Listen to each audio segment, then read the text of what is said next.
learn about crypto and get rewarded as you learn with Coinbase Learning Rewards. We've paid out over 100. You see, he said, last night an armed killer made an attempt on my life at my home, which was recently doxed on his platform. The gunman carried a pistol, crossbow, and incendiary devices. I believe he intended to kill me.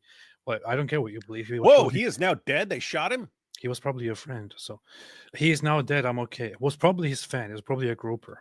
According to police, the would-be assassin committed a triple homicide in southern Illinois early yesterday before he arrived at my doorstep with his pistol drawn, calling my name. Wait a minute. Wait a minute. He committed triple homicide in southern Illinois early yesterday before he arrived at my doorstep with his pistol drawn, calling my name. So he went from southern Illinois to northern Illinois to then go to his doorstep. Okay, interesting. You can that is doable. It's not like saying he was in southern Illinois and went to Madagascar or something like that. No, I'm not saying it's impossible. I'm saying it's remarkable. So he clearly went there for a motive to seek out I don't know, maybe go back to that other tweet.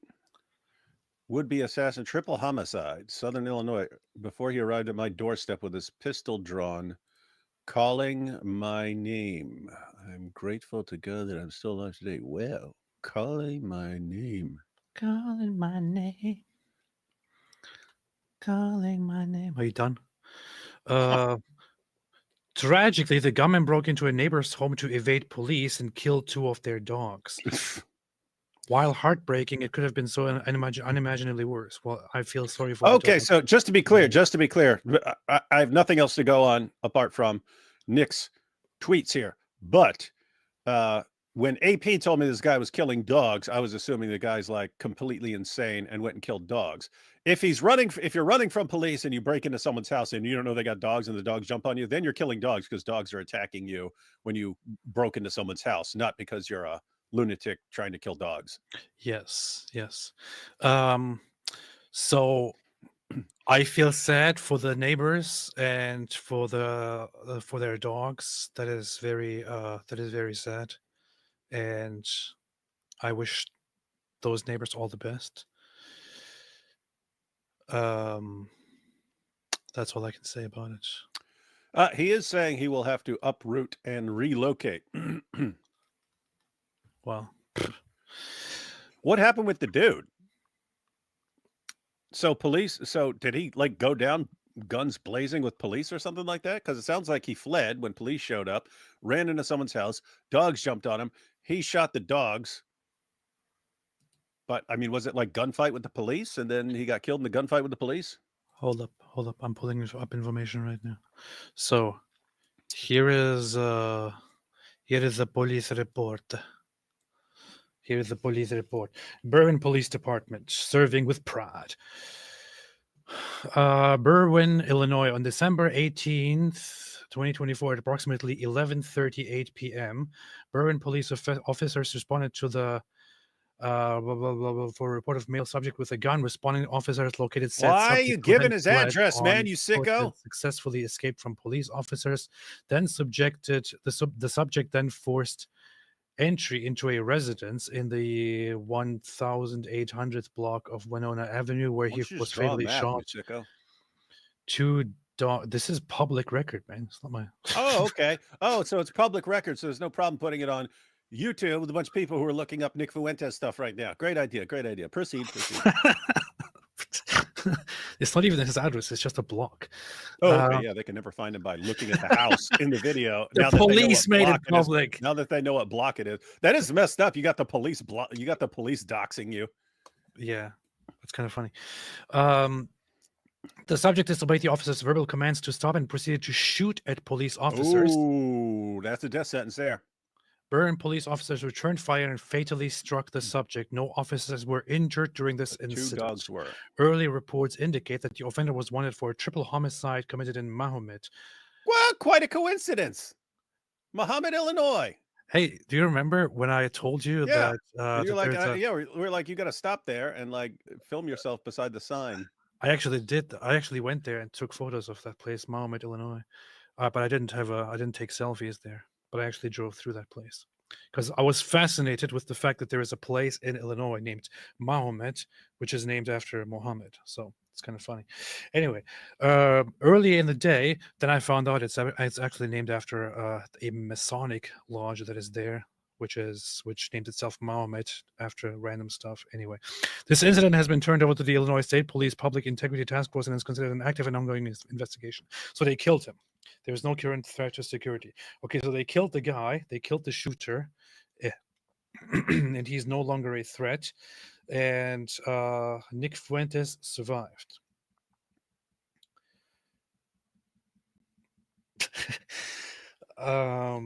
Sorry, just laughing at the comments here.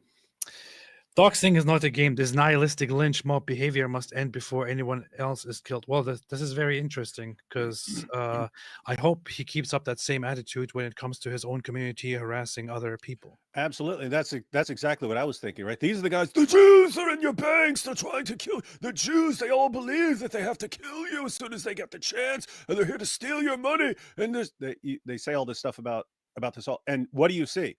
You see hate crimes against Jews skyrocketing. And these guys love it. They love it when that happens. But, if anyone bothers them, then they joke about it. They laugh about it. They find it hilarious. They find it very, very funny. He also jokes about the Holocaust and compares burning Jews in concentration camps to baking cookies, and how it's not possible to bake 6 million cookies and so on, thereby also completely distorting the Holocaust narrative. He has been doing these things forever. Why in the world would I feel bad for this guy? Why in the world would I feel literally no one is saying you should feel bad for this guy. Hitler was a pedophile and kind of a pagan. It's like, well, he was also really fucking cool. Anybody who watches these videos where he's rolling down the street and stuff, it's like, this guy's awesome. This guy's cool. You're saying you're a white supremacist? I'm not a white supremacist. I'm Mexican. I'm also Fuentes. I know. That's funny they tacked that on. But I have to say, AP, when he was sitting there, actually, I was like, sounds like AP, man. Yeah. I don't sound gay. That's true. That's true. Yeah. You sound like a German Turkish dude, which ordinarily would sound gay, but for some reason you pull it off. And I'm not saying that there's anything necessarily like in and of itself wrong with sounding gay. I'm just saying that this is. You're just saying there's a distinction between a man who sounds gay and a man who doesn't sound gay. Yeah, when Nick Fuentes talks, it obviously sounds gay, right? And this is not a criticism. I'm just pointing out that if you wanted to distinguish between two people speaking, and one of them sounds quite normal and the other one sounds kind of gay, you could say, well, the one who sounds kind of gay is Nick Fuentes. Yeah, I'm not saying that sounding gay is bad. Yeah. It's like if you said, hey, look, our hair is different. You're not saying that his hair is there's something wrong with his hair. You're saying that his hair is different. So when you say that this guy definitely sounds 100% gay all the time, all day, every day, you're not saying it's wrong to sound gay. You're just stating a fact about this man for identification purposes. Yeah, and it doesn't even have anything to do with the fact that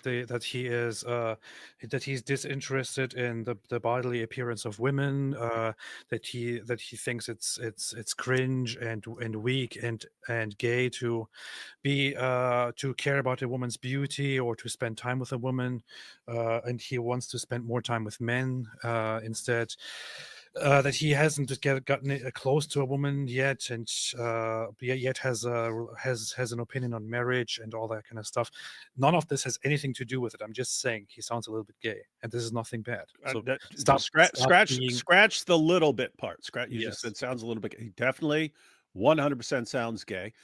To be fair, that doesn't mean someone is gay. Someone can just have an effeminate sounding voice. But when you combine it with everything else we know about, his comments about women and so on, then, the scales are kind of falling almost to the floor on one side. I posted this yesterday, and it's kind of.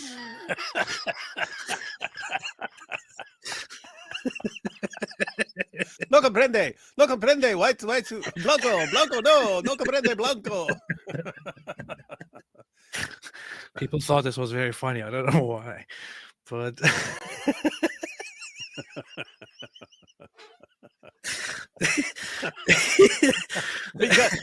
you gotta say it like him.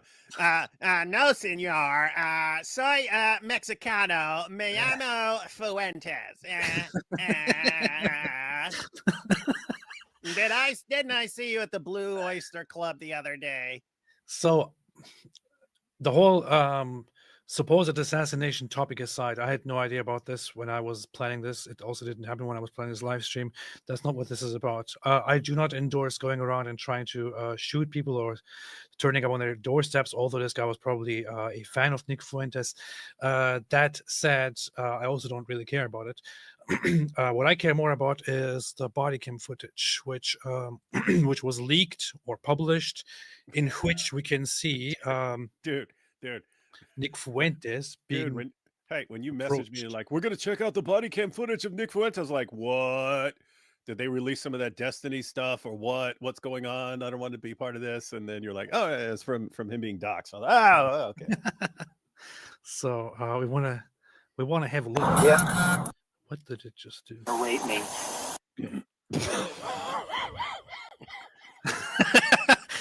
He just went to that directly. That's funny. Because that's where I pause, I guess. No foreplay, nothing. Just straight to graping. That's what they're threatening. Yeah. Okay. So I'll talk to you guys separate. You know that, right? Can we walk across the street to my car? Can you get my Can phone? Can you get my phone? Where's your from phone? him? Please don't go inside, man. All right. I won't. I'm kind of figure Oh, out. now you give the phone. Push me down the steps. Give me a second. Just stay over. All right. Could I have my phone? Yeah. Can we walk across to make sure That is evidence in a crime. Okay. So I don't. Are you Yeah, she could press charges for that only. Just for that alone. Yeah, but I mean, no, I mean, seriously, if that was recording the entire thing, it's evidence because he took her property, but two, it was what was recording what happened. And so that should be, we need to hang on to this till we get the evidence off there. I mean, the footage of what happened when she went to his door is also out there. And I think that woman who went to his door, I mean, what kind of a lunatic does that? Okay. If you even if this is a messed up guy who says absolutely horrible things, who is a white nationalist, Nazi, Jew hater, whatever it is, I mean, don't go to someone's door and scream and shout and try to talk to them. Like, you have no business there. And if you're not received well, just walk away, go away. I mean, to be honest, here I am entirely on his side. This woman should have left that place, should have never gone there. She's an absolute insane idiot. Yeah, there is, guys, this is, if you dox someone that enough people hate, it's basically like you're trying to get the person killed, because there are people in the world who would like to do something to them. So if you basically draw them a roadmap and say, oh, here's where he is, that's kind of, and you just saw what happened. Some lunatic shows up. Yeah. Oh. Okay. Give me a second. Okay. So what happened? okay? So I'm just asking. This is important for you to realize. Are you familiar with the resident? No, I'm not. Okay. I have no idea who that is. So I'm not going to add extra to it. His name is Nick Fuentes, and he is a white supremacist, proudly, and he was on his very popular YouTube channel talking about how after Trump won, to women everywhere, basically, your body, my choice. Okay. Okay, Yeah, so I got you're kind of somebody that's Okay. kind of doing this. So there are a lot of people who are doxing him because he basically threatened every woman and their daughters by saying, putting the post? your body, my choice. I don't. Now here's the thing. He says he made a joke online. Your body, my choice. And he says, well, it was just a joke. It's just a joke. Well, why are you taking it serious? It was just a joke. Well, Okay, it was just a joke to you, right? But there are just such certain things that you just don't joke about, and or you do joke about, but you should probably also expect consequences to that kind of stuff, right? I mean, really, would it be totally understandable to make all kinds of limitless jokes, especially if I am known for going into that political direction very, very much, and you cannot distinguish whether I am at that point joking or not, because it seems that my supposed joke very much agrees with my thoughts on the subject so far. It gets very difficult for people to make out that this is a joke. And once you start saying things like "your body, my choice," and there is a video where he goes even further, um, "we own you," and so on. I might play it in a little bit. That, and by the way, that is interesting because even though she mentioned that he's a white supremacist, that didn't sound like her main reason. Her main reason, like she mentions that, but then she says, and he says, your body, my choice, and so on. So they're saying that he's a threat to all of their bodies, and so they're treating him like a threat, which is why they're doxing him, right? So there's a guy who's saying, I now control your bodies, and I have won. I now control your bodies, and so on. And they're saying, oh, this guy is a threat to our bodies, and therefore we're going to dox him. Hey, AP, look at this. Groper alert. D. Wood has really lost the plot when trying to follow what Christ taught. Isn't it funny how the gropers always like lecture you on being a good Christian? And you're not being a good Christian if you do not support white supremacists and slaughtering the Jews. D. Wood really lost the plot when trying to follow what Christ taught. Love your enemies. D. Wood has regressed to revel in the misfortune of his adversaries. AP does not even have that guideline yet. Didn't we condemn the showing up at a person's house and so on? Yes. We're just pointing out that guess what Jesus also said, psycho nut. He said, you reap what you sow. If you go around trying to stir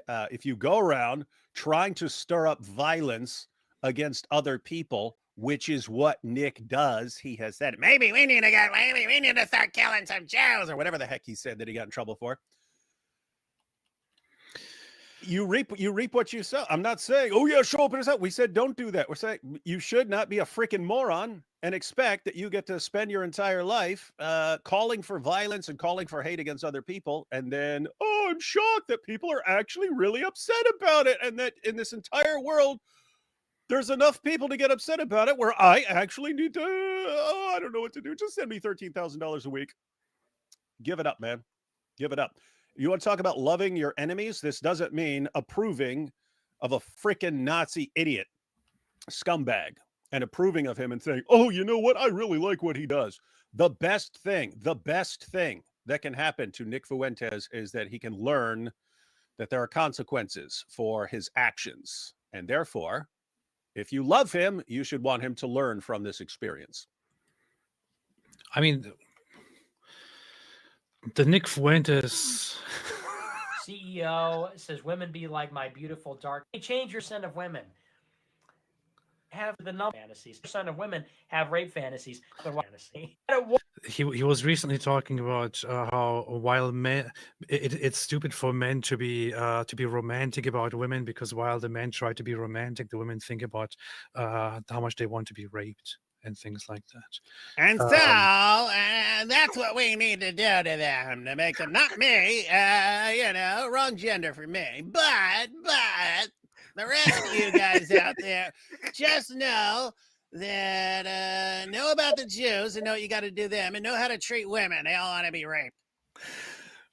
Recently, he also started mocking another one of his supporters who was harassed by his own community and threatened with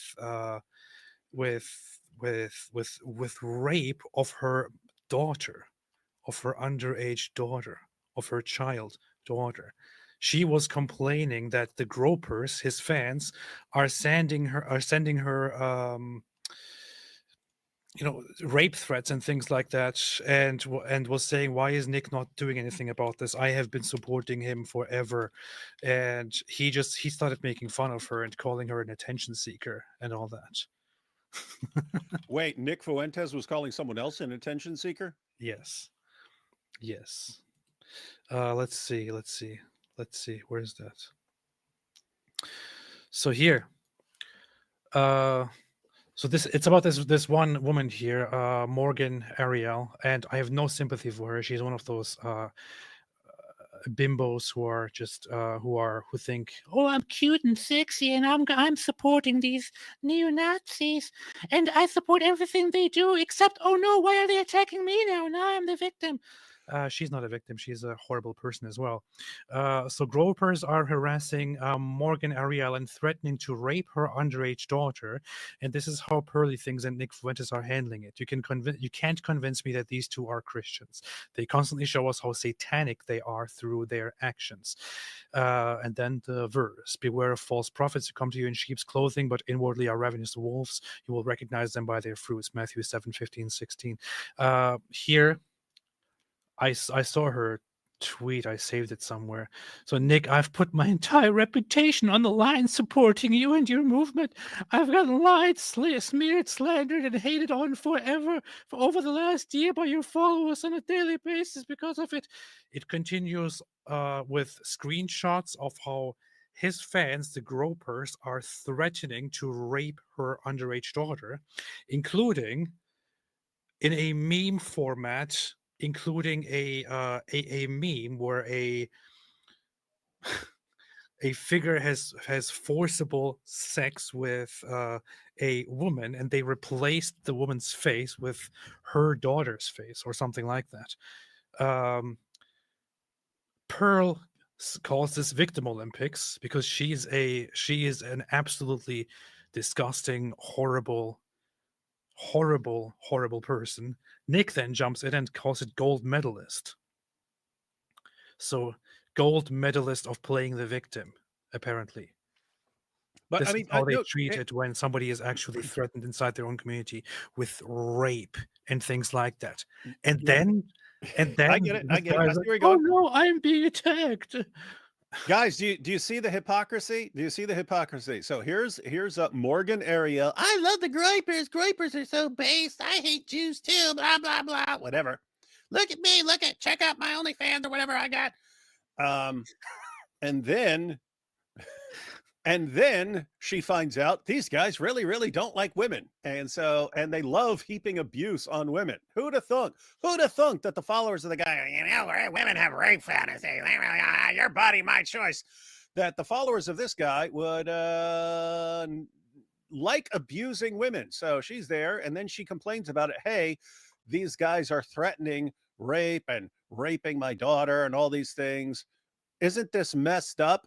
And then the response, you just want attention. You're just pretending to be a victim. You're the gold medalist at the Victim Olympics. What do we see from our good friend there? Guys, they're coming, they're doxing me, and they're threatening to rape me. It's the end of the world. Send me $13,000 a week. Literally exactly what he just condemned this woman for. Exactly. He is doing in other words, what's above a gold medal? There should be a platinum medal. And Nick Fuentes gets the platinum medal for the Victim Olympics. Keep in mind, if you're saying, "Oh, but he is actually," they're actually threatening. Okay, well, they're threatening this woman. So why is that a big joke to him? They love playing the victim. They love harassing everyone left and right forever, for years and years and years. And somebody then does something to them, and they're like, "Oh no!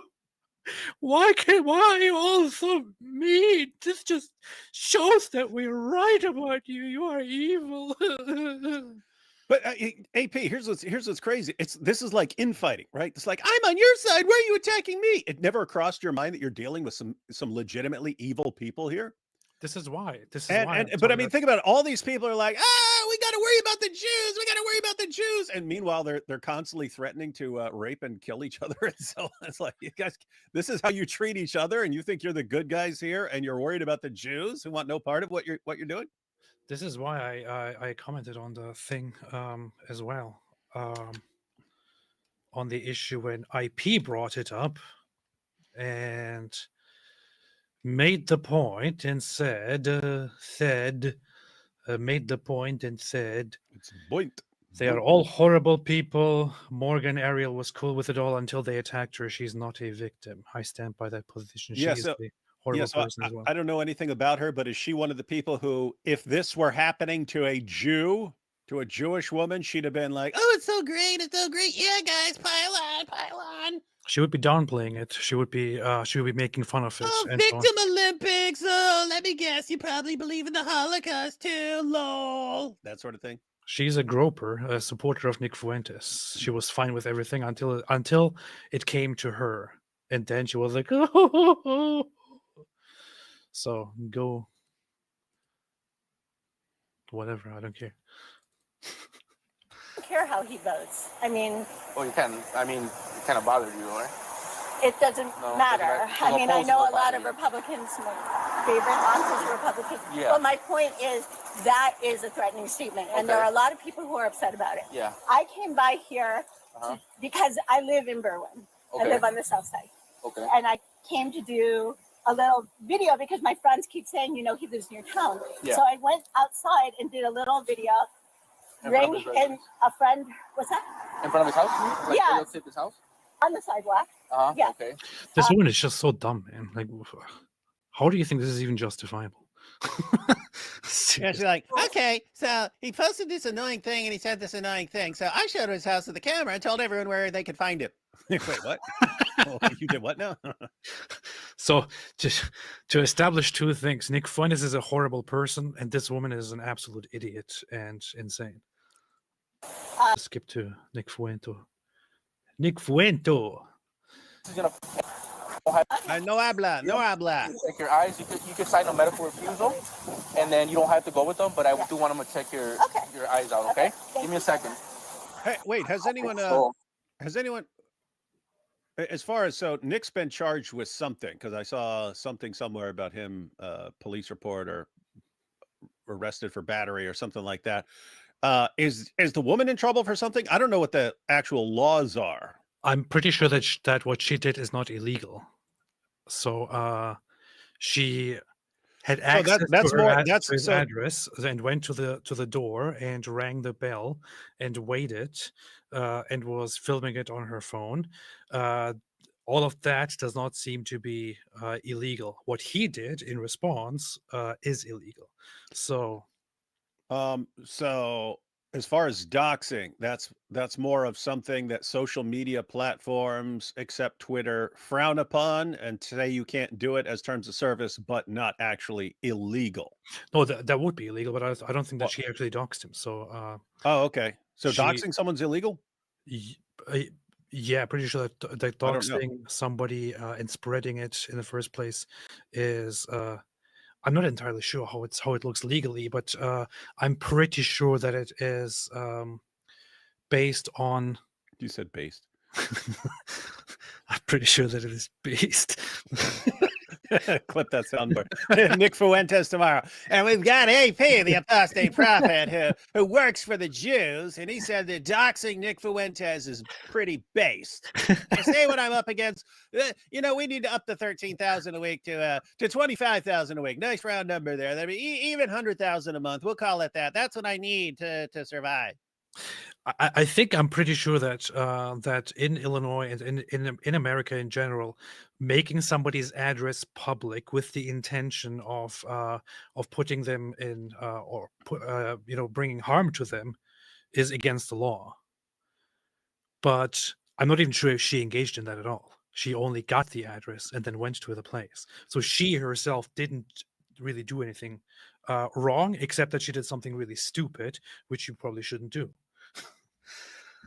Yeah. Some people in the chat are saying it's not against federal law. Some people are saying it may be against local laws.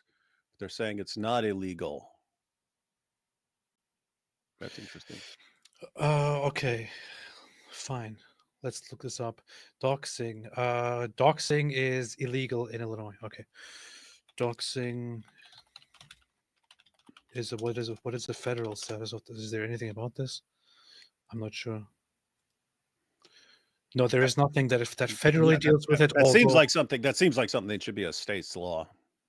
There are federal laws that deal with it, but it is not outright illegal. But states make it legal or illegal, and in Illinois it's illegal. So that's the situation. I'm getting a couple things about. Can we do it here, man? I don't want to do all the way to the back. She's gonna. Well, I'm telling you. Why are you luring a police officer? Come into my backyard. You want to go into my backyard? Follow me down here. Hey, like, come on with me. You probably shouldn't get the idea that it's okay to just lure a police officer back the alley here. Let's do it here. There's too many jokes that I don't know how to say right. I don't want to argue with you. I want to go in the backyard where she can't have a line of sight. Well, she's not even. I don't want a woman seeing what we're doing. I'm trying to. She's gonna film what we're doing right now. I'm trying to get your side of the story, and by you acting like this is not helping, man. I got two sides, two stories, and I'm trying to just kind of find the middle ground. Well, let me take your card because I'm not doing an interview. Huh? What I'm going to tell you is this. Well, I heard they're targeting your house. Yes. I've been about harassed social for the past media. 4 days. Okay, and what is that about? I posted a joke on the internet. I'm a live streamer. You're That's it. You posted a joke. Or something. Yeah. You're saying you're a white supremacist? I'm not a white supremacist. I'm Mexican. I know. No habla. They say you're a white supremacist. No habla blanco. His response is, "I'm not a white supremacist. I'm Mexican." Como es blanco? Now, here's the thing. When I posted about this, it's kind of funny because it started going viral. Right now, still is, and his fans started responding to it by, "Oh, so what? He said this before." And what? So yeah, he's not a. So he's a Mexican. Yeah. So his last name is Fuentes. Okay, here's the thing. Why does he respond to "you are a white supremacist" with "I'm not a white supremacist. I'm Mexican"? Does that mean that somebody who is Mexican may not be a white supremacist or a white nationalist? Does that mean that there is something contradictory between being white ideologically and Mexican? Is that what he's saying? Because the guy is a white nationalist. He wouldn't say white supremacist, although he clearly agrees with lots of white supremacist ideas and also loves the Nazis and loves Hitler and so on. But why would he respond to the question with "I am Mexican. I'm Mexican. My last name is Fuentes." The case cracker. It doesn't have anything to do with the topic at all, unless he simply wants to manipulate public perception or wants to manipulate the opinion of the police officer who is not having an in-depth philosophical discussion about white supremacy. This will be very interesting in court, his "I'm Mexican" defense. Members of the jury, look at my name. What is this? And he has a big board there with his name on it. Fuentes. Does that sound like a white supremacist name? No, it doesn't. Sounds like a Mexican name. Because I'm a Mexican. I now rest my airtight case. If it doesn't fit, you must acquit. If the name doesn't fit, you must acquit. That's that. That is that. The question of Jewish survival is what drives Zionism. The funny thing is, I sometimes look at Nick Fuentes' Telegram channel to see to look for certain things that he talks about, and there you can actually see the kind of messed up stuff that he says. He quotes Hitler. He talks about how the survival of the Jews is what drives the Zionism, and which is why we shouldn't support it, and so on, which is a very funny thing to say. The survival of Jews. So to him, Zionism is in and of itself bad because it is driven by the survival of Jews. Alhamdulillah. That I wish we had someone who could play Nick, because that would be a funny court scene to film, right? His "now I'm a Mexican" defense, and then the prosecution playing all the clips of him in the past, clearly being a white supremacist, and then asking him to explain these things, and he puts some Mexican twist on everyone. No. See, I was only making a joke for my niece's quinceañera. And we're having a big thing. We're going to have a big piñata. We're all in sombreros. And so I made a joke about your body, my choice. It was originally going to be your piñata, my choice. And it just got, anyway, it's kind of lost in translation because it was all originally in Spanish. That's that. That would be classic. That's that. So anyway, let's continue. I saw that. Okay, but I mean, you know, it's 2024, man. You make one bad joke, and this happens, especially right now after Trump won, man. Right. Okay. Yeah, but it's a very political thing to say. we also live in a free country where you can speak without people showing up Yeah. and trying to hurt you. Oh, I'm sorry. She's across the street. Yeah. You know on her phone? Yeah. So we live in a free country where you should make such jokes without people showing up at your doorstep. Okay, so is Nick Fuentes in support of such a free country? Quick question for all those who are aware of Nick Fuentes' ideology and his thoughts and his wishes for the future of the United States and the world and the West and so on. Is Nick Fuentes a supporter of a free country? Does he think that America should be a free country where you can say whatever you want without consequences? Does he believe in a free country? Does he think that it should be a free country with free speech, the free exchange of ideas, the free choosing of beliefs, that it should be a democracy, that the current system of secularism and so on should be preserved? Does he think any of these things? Most people who know of him have very well given the answer. They say, no, he is not.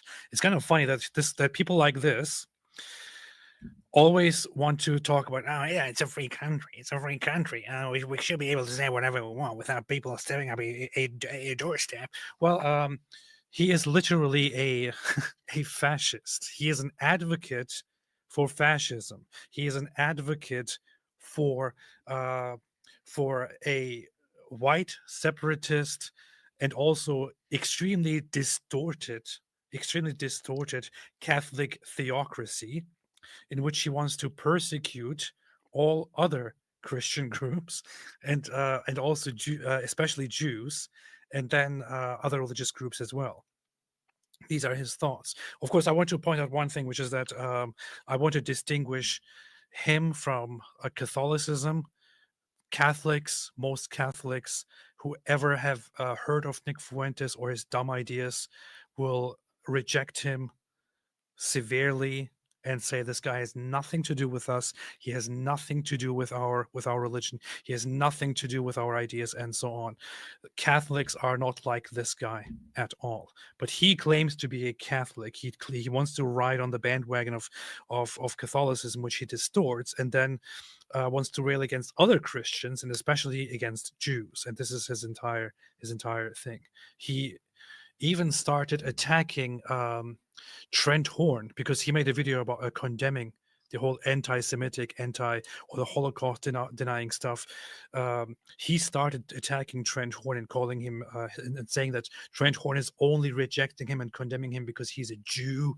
Because he's a Jew, it's a personal thing. He's a Jew. So Trent Horn, why don't you shut up and don't talk about these things? Or is the Holocaust your religion? He actually said that Trent Horn's religion is the Holocaust because Trent Horn has a problem with people who deny the Holocaust. This is what the kind of person that Nick Fuentes is. I respect Catholicism. This guy has nothing to do with Catholicism. She's the one on her phone. What's the story? Apparently, Well, what I'm getting is this guy over here is made a bad joke online, and now people are targeting his house. By the way, did you see how messed up that is? How he actually managed to twist it. So, white supremacist screams about Jews and makes fun of women, stuff, all that, all the time. But he actually got them to believe that this is all over a joke, and that's why people don't like him. It's because he made a joke. He was simply joking. He's the Mexican Dave Chappelle, apparently. And since it's a politically charged time after the election, that's what all this is about. A bad joke. There's nothing wrong with him. He's not a white supremacist. He can't be, because he's Mexican. He just made a simple little joke somewhere online, and lunatics are coming after him because they're enraged about the election. Oh no! Oh no! Oh no! Here's one of these funny moments, of course, where he says, "We don't give an F. We love Hitler, and we're wearing the glasses." These are his ideas. These are his ideas. He loved it when Kanye West, a mentally ill man, went on Alex Jones with him together. He was there together with Kanye West on Alex Jones, where Kanye West started praising Hitler and saying that especially Hitler deserves. Yeah, what he said, he invented microphones and he invented highways. People are like, what the heck are you babbling about, you lunatic? Yeah, Hitler didn't invent microphones, guys. Or highways. Or highways. They didn't invent any of these things. Hitler did significantly contribute to the building of highways in Germany. This is a proof. This is a proof. Because for military purposes, and he did. He was one of the first who started using the microphones on basic rallies, because the propaganda aspect was very important. He didn't invent any of these things, however. It's funny stuff. Yes, she came over here, rang the doorbell. Apparently, he sprayed her with mace in the eyes and pushed her down the stairs. So she just wants to report. So, for now, I'm just gonna get his side of the story.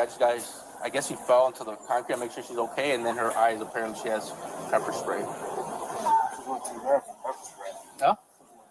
No, that's what she's claiming. So I'm gonna speak to the other party here and see what happened. Yeah. Either that's some weak pepper spray, or that chick just handles it like a boss. Jews, but you're canceled for. I want to quickly have a look at this video here. You love Jews, but you're canceled for anti-Semitism because you also love Hitler, but you love everyone equally. Good guys and bad guys. Yeah, Jewish people can't tell me who I can love and who I can't love. You can't force your pain on everyone else. Jewish people, forgive Hitler today. Let it go. Let it go. And stop trying to force it on other people. Good night. Chick again. I mean, how do you actually respect a guy who sits there and looking like this, telling you what you should do? No, you wouldn't. You would normally think, okay, this guy's he's bipolar. He's in the wrong phase for you to be taking anything he says seriously.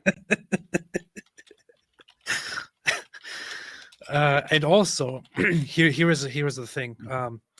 In this video, in this clip, they're trying to twist the situation, make it look like all Ye was saying is that every human being, no matter how bad they are, deserves to be loved, and even Hitler, because he is also a human being. That's not what he said. That's not what this was all about. When he went there, he said, especially Hitler, had something. What was he say? What did he say? Did something good, was special. I don't know. I remember watching an interview between Nick Fuentes and Pearl, because Pearl became a useful idiot quite a while ago, where she started not only going, "Oh, the women are bad, women are horrible, women are so stupid, and I support all the men who want to tell women what to do.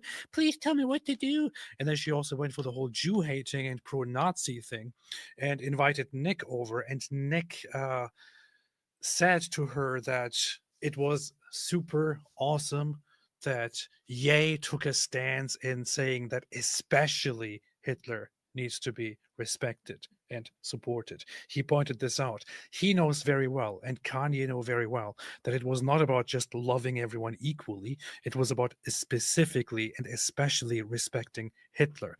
It was about respecting the Nazis. That's what these guys are about. They are neo-Nazis. Not YahWeh. He's just mentally ill. I'm talking about the Gropers and Nick Fuentes. That's what they are. Look at how he's standing.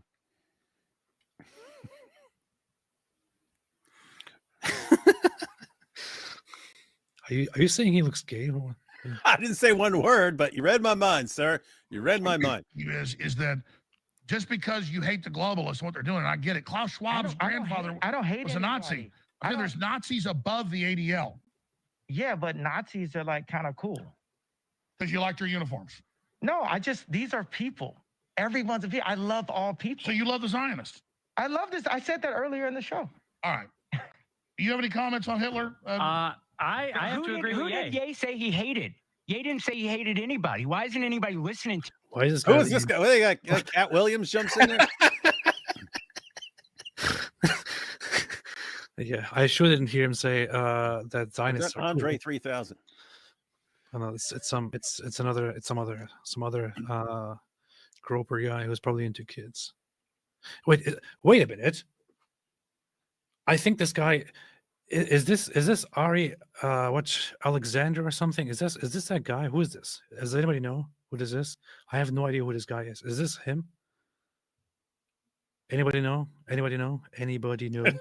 People saying Sammy Davis Jr. It does look like they got me, but he's dead. So it's Cat Williams, Andre 3000, and Sammy Davis Jr. all had a kid. Is this Ali Alexander? Mr. Oh, that is him. That is him. That is Ali Alexander. Dude, this guy is dude's a dead ringer for Sammy Davis Jr. Man, just got to slick his hair a little more. This guy is shaboing boing boing. I know about this guy because of the following. In March 2023, Milo Yiannopoulos published interviews on his podcast describing Alexander's history of allegedly propositioning teenage boys for sex and soliciting nude photos and videos from them. Milo is exposing you. Milo Yiannopoulos is the guy who's exposing you. They're like Jeffrey Dahmer saying, this guy's a cannibal, man. He's creepy. Seriously. On April 14, Alexander issued a public apology. In the written statement, said he had long been battling with same-sex attraction. Wait a minute.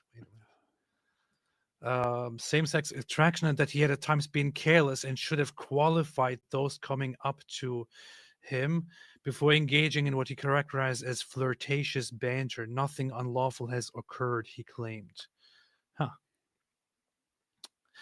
Alexander had allegedly offered one boy the chance to become politically connected and to meet Yiannopoulos in exchange for explicit material. So you can send me some pictures of your butt and bare butt, and I'll introduce you to Milo Yiannopoulos. You know what the funny thing to me is? These guys always go around acting like they are very concerned about morals and degeneracy and all that. Why does it always turn out that the same guys who pretend to be all about morals, pretend to be all about opposing degeneracy, they turn out to be the sickest individuals in society? Why is that? Reminds me of the Dawa guys. You need us to save you from degeneracy. Okay, well, how are you going to go about that? We're going to bang all the 5-year-old girls in your country. The far right is roiled by an underage sex scandal. Okay, interesting. Nick Fuentes, another far-right activist with ties to Alexander, was himself criticized for allegedly pressuring one of Alexander's accusers to recant. Fuentes later said Alexander had pledged to withdraw completely from Wait. Hang on. I got to follow this. This is important. Nick Fuentes, another, what the heck? Another far-right activist with ties to Alexander. So that's the guy who looks like Sammy Davis Jr. Yes. So Sammy Davis Jr. guy, he was getting teenage boys to send him pictures in exchange for political favors. So in other words, we'll help you become the next Nick Fuentes if you just do this stuff for us. And Nick Fuentes, another far-right activist with ties to Alexander, was himself criticized for allegedly pressuring one of Alexander's accusers to recant. So wait a minute. So some guy says, hey, this Alexander guy wanted pictures of my bare bottom, and Nick somehow pressured the young guy to say it never happened. Fuentes later said Alexander had pledged to withdraw completely from public life due to the scandal. So wait a minute. Alexander says, oh, because of the scandal, I'm being exposed for propositioning little boys. And Fuentes like, no, we can't let this happen. I'll rescue you. I'll pressure them into keeping their mouths shut. Your voice is too important against the Jews. This is like massively dysfunctional, man. It's pretty massive. This is what goes on behind the scenes. All these guys, they have all these fans who are like, yeah, we're so based and strong. And this is what's going on behind the scenes. Wait. Representative Marjorie Taylor Greene posted on Twitter to condemn Alexander, also claiming that Fuentes was in on it, calling for an FBI investigation. Alexander subsequently laid blame for the accusations on Representative Greene, claiming she had paid Yiannopoulos. Milo's getting paid by Marjorie Taylor Greene to make false allegations against him in an attempt to intimidate him out of reporting evidence she had committed a crime. Oh boy. Oh wow. Wait, this actually makes sense for why they're always like, the Jews are conspiring and there's all this stuff going on behind the scene, because it looks like projection now. Man, oh man.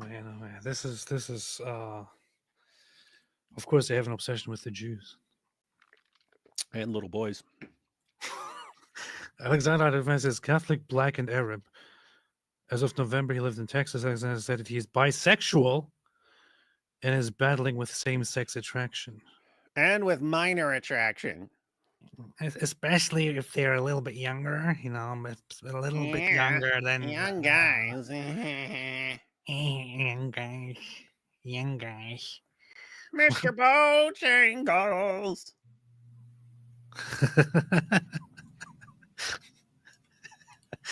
What? Look at Hey man, did you spray her? He looks like he's about to break into the YMCA dance. Huh? All I'm going to say is I'm going to take your card, and my defense attorney will get in touch with you. Not doing This is a report. I'm not going to talk. All I'm going to say is I'm a high-profile person. I want someone stationed here. 20 people came by last night. I had paid security. They documented all of it. Where's security? I called. They're coming tonight at 7 o'clock. Okay. I can't afford to have it 24 hours. I called. Only at night. Somebody else was in front taking pictures of my house. Cops drove by, saw the car that I reported with the license plate, make and model, and they didn't even stop. Okay. And the lady stood there filming my house, pointing at my house, gesturing to it. This has been going on for the past 3 days. I've been calling the police. Jazz hands. He's doing jazz hands. You're not hurt or anything, are you? No, I'm okay. All right. I'll go check. Yeah, thank you. Look, man. Did you hear this? Look, he tries to lead the guy into the backyard. He's like, okay, come down here. We want to go into the backyard. Okay, you're not willing to go into the backyard with me. Okay, well then, I just give me your card, and I'll see you in the interrogation room. Hey, look at this. What? According to the text reviewed by the Daily Beast, Yiannopoulos warned Fuentes about Alexander in January 2022. Long before the footage that we've seen. Alexander wants to come to your events to have sex with underage boys. He texted Fuentes, snap out of it. Huh. So wait a minute. So it's just understood in the pedophile community that if you want to bang some little boys, just go to a Nick Fuentes rally. That's the best place to get these young boys. And wait, so that was Milo. That was actually Milo warning Nick Fuentes, hey, you have to keep this guy away. He's going to be trying to bang the teenage boys who are stupid enough to come to your rallies. And if they're that, why? Predators like people who are easy to manipulate. And you will not find a bigger group of easy to manipulate teenage boys than at a Groyper rally. I have to say, little boys, please don't go to Groyper rallies. Don't go to Groyper rallies. And you can imagine Alexander's pickup lines. Hey, is this the Groper rally? Let me grow. You know, he's gonna have all these lame pickup lines. Let's get some grope. I'll grope you. You want to grope me? Oh man. Hey guys, hey, I heard there's a Jew in my hotel room. You want to come in there so you can protect me from him? Get your side of the story for the whole thing. You're not here to help me. I know. Well, I'm not here to help you. No. I just got here. How do you? What a stupid move. Yeah, this guy has not shown the slightest indication of being biased against either side. Look, it's one thing is you're out to get me. You're persecuting me. One thing that he's doing here is totally correct, which is if you just did something wrong or something that could be seen as wrong, it's probably a good idea to say, I don't want to make a statement. I want to wait for my lawyer. However, to then directly, personally tell the police officer, you're not here to help me. It's like, what? Yeah, and did you see, he went from arms on his hips to arms crossed, went into a defensive post, and you're not here to help me. You're not here to help me. You're one of the Jews out to get me, aren't you? You're not here to help me. Like, to be honest, I'm trying to talk to you, get your side of the story for the whole thing. You're not here to help me. And he bought Nick's entire story. He bought Nick's entire story of told a bad joke online, and it's a politically charged thing. And the guy just rolled with that story, even though it's ridiculous. And Nick feels like he's being persecuted. They're trying to get me. Look at what the Jews are doing. I know you're not here to help me. I know you're a Mossad agent, and I know you're trying to assassinate me, which is why I was trying to get you to take me in the backyard where you could kill me if you're really out to get me. How do you know I'm here to help I know my rights. I'm not trying to fight with you, but I'm also not going to be telling you. I want your card. You mind if I just say something right quick? Go ahead, sure. First of all, I might have to get your information. Sure. You have to provide that because there was a crime committed. Yes. All right.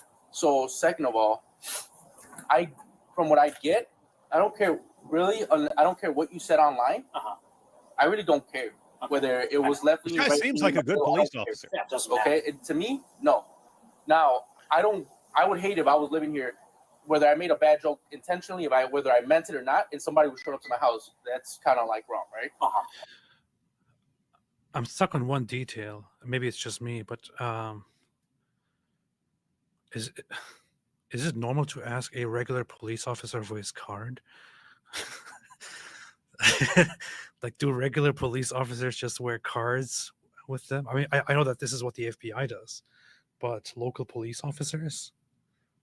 I don't know. Yeah, I'm not familiar with that. Normally you say, let me see your badge. Can I get your badge number? Something like that. I'm guessing he's talking about cards so I can call you later. But it's like, dude, you're the one who committed a crime. You do not need to go calling up the police.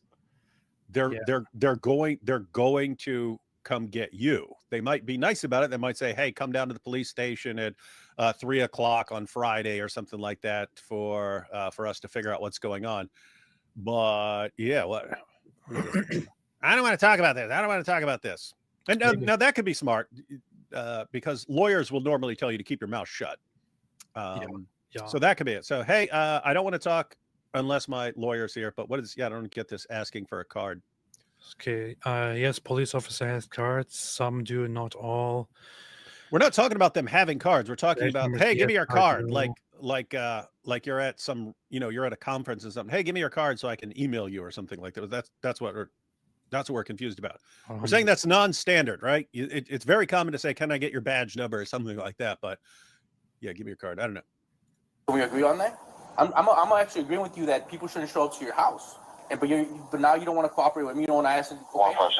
Now I'm trying to get whether she actually did anything to provoke you to pepper spray her and push her down the stairs. Those are bad allegations. So I'm trying to get your side of the story.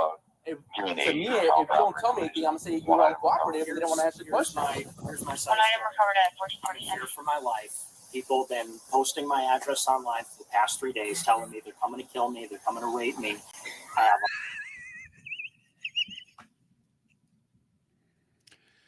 And I know this. Look, I'll show you the message. It says, "Hey, I'm your destiny." And I know what that means. I know what they're saying. I know what they're saying by that. They're saying they're going to come and grape me. Look, this is not funny. This is not fun. This is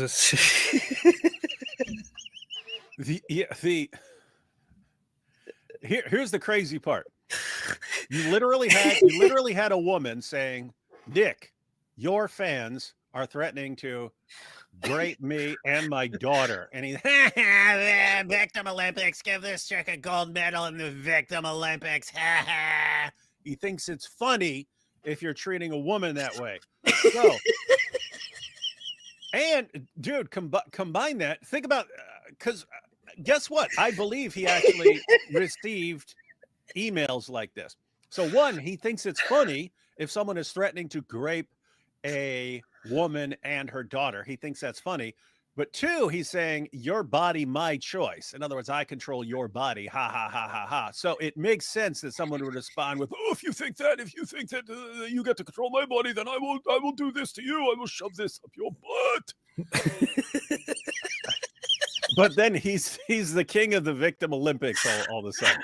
Oh, look at that! Look at that threatening me. What are you going to do, police officer? This is a national travesty. What's wrong with you, man? And by the way, again, the police officer is being. I'm just saying this because I've had some bad encounters with police officers in the past. This police officer, keep in mind, all the police officer knows is that Nick Fuentes attacked a woman who showed up to his door. So the police officer's going, it's not a crime to show up to someone's door. So if he assaults her because she's out to his door, he's in trouble. He's in trouble. So what does he do? He's being he could just arrest him or something like that. Instead, I want to make sure I get both sides of the story so I can figure out if he was at all justified in pepper spraying her. I need to find this out. So he's asking questions like, "No, just give me your card. I don't want to talk to you. You're against me. You're against me." And he's literally telling me, "Look, you just assaulted her. I'm trying to find out if she did anything to provoke that, in which case you might not be in trouble. Please tell me." And I just want the card. And then finally he says, "I'm in fear for my life because people are saying they're going to do things to my butt." Which, if it were anybody else, I would think is funny. But if it's happening to me, then it's bad. Now take a look at my basement. I got a nice green screen. A feminist social construct. Wait. Hey, too, the whole age of consent thing is really a feminist social construct. I'll just put that out there. Who does this remind you of? Every Dawa clown out there. But yeah, so that's Daniel Hakikachu, exactly, Sneeko, all these guys. Daniel Hakikachu immediately. Same launch, same approach. Because what are we really talking about here? Why are people so upset if somebody is 17 rather than 18? Well, that's because in the state of Florida, the age of consent is 18. It just so happens that the age of consent in Illinois is 17, and in other states, it's 16. And it varies from country to country and state to state. But if the age of consent is 18 in Florida, then it is the worst thing possible that you're, dating somebody that's a year younger, right? End of the world. First of all, no one thinks that. Like, who thinks Who thinks the worst thing that could ever possibly happen is that an 18-year-old had sex with a 17-year-old in Florida? Who's running around saying that? It's just no, it's actually a crime there because they have a legal marker that this is the age of consent. No one's running around, oh, it's the worst thing in the world. You're basically a pedophile if she's 17 years old in 364 days. That's the end of the world. No one is saying that. They're just saying it's a crime there because different states have different laws. No one's running around freaking out about it except people who are trying to lower the age of consent because they actually want to lower it down to like 5. Like Daniel Hakikachu does. Well, he doesn't want any age limit. That's true. Say that, let's think about what's really going on here. Age of consent means the age at which an adult can consent. Do we really believe that you have to be 18 years old in order to consent to sex? Otherwise, it's rape? Are we really supposed to believe that people, adults, grown adults who are past the point of puberty engage in a relationship and that becomes a rape? To me, what I think age of consent is about is really, and I've said this before on the show, it's not a new take. I think what it's really about is artificially increasing the sexual marketplace value of older women. Of course, that's where he was going to go with it. Number one is wanting to have sex with younger girls. Number two is women value. Yeah, so in order to get people to have sex with older women and to make them seem more valuable, we're going to make girls under 18 off limits. We're going to make them off limits so that people have no choice but to go for older women. We're increasing their market value. And that's how he's connecting it to feminism. The old feminists want more guys interested in them. And so they make a rule against having sex with girls under the age of 18 or 17 or 16, depending on where you're at. Guys, that is not the reasoning. The reasoning is, usually girls up to a certain age are in school and at home with their parents, and we have various laws that kick in at 18 about things you're allowed to do because we're saying, okay, now you're an adult and you're capable of making these decisions on your own and so on. So that's the basic idea. And so they're putting sex in the same category as things like voting and so on.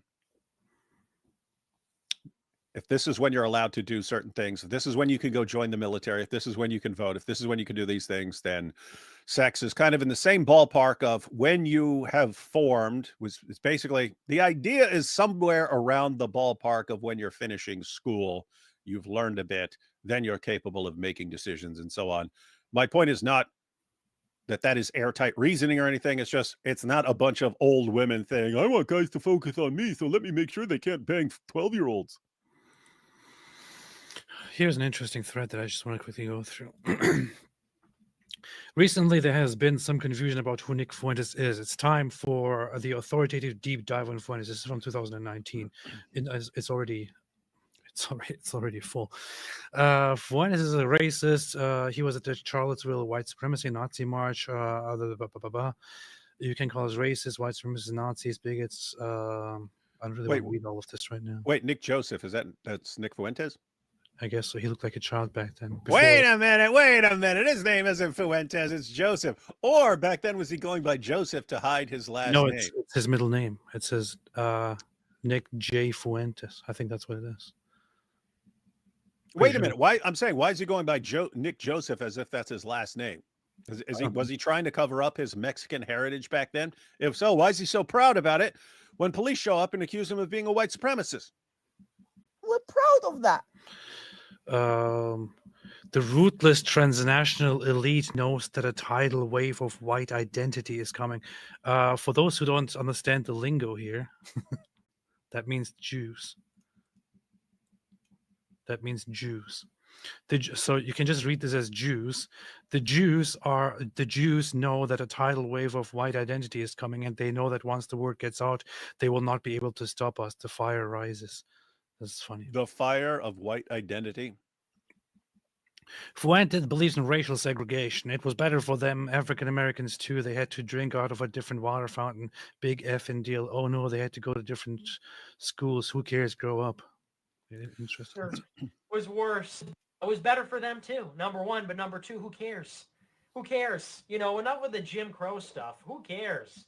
Oh, to drink out of a different water fountain. Oh, we had to stand on the bus. We had to stand on the They had bus. to go to a different school.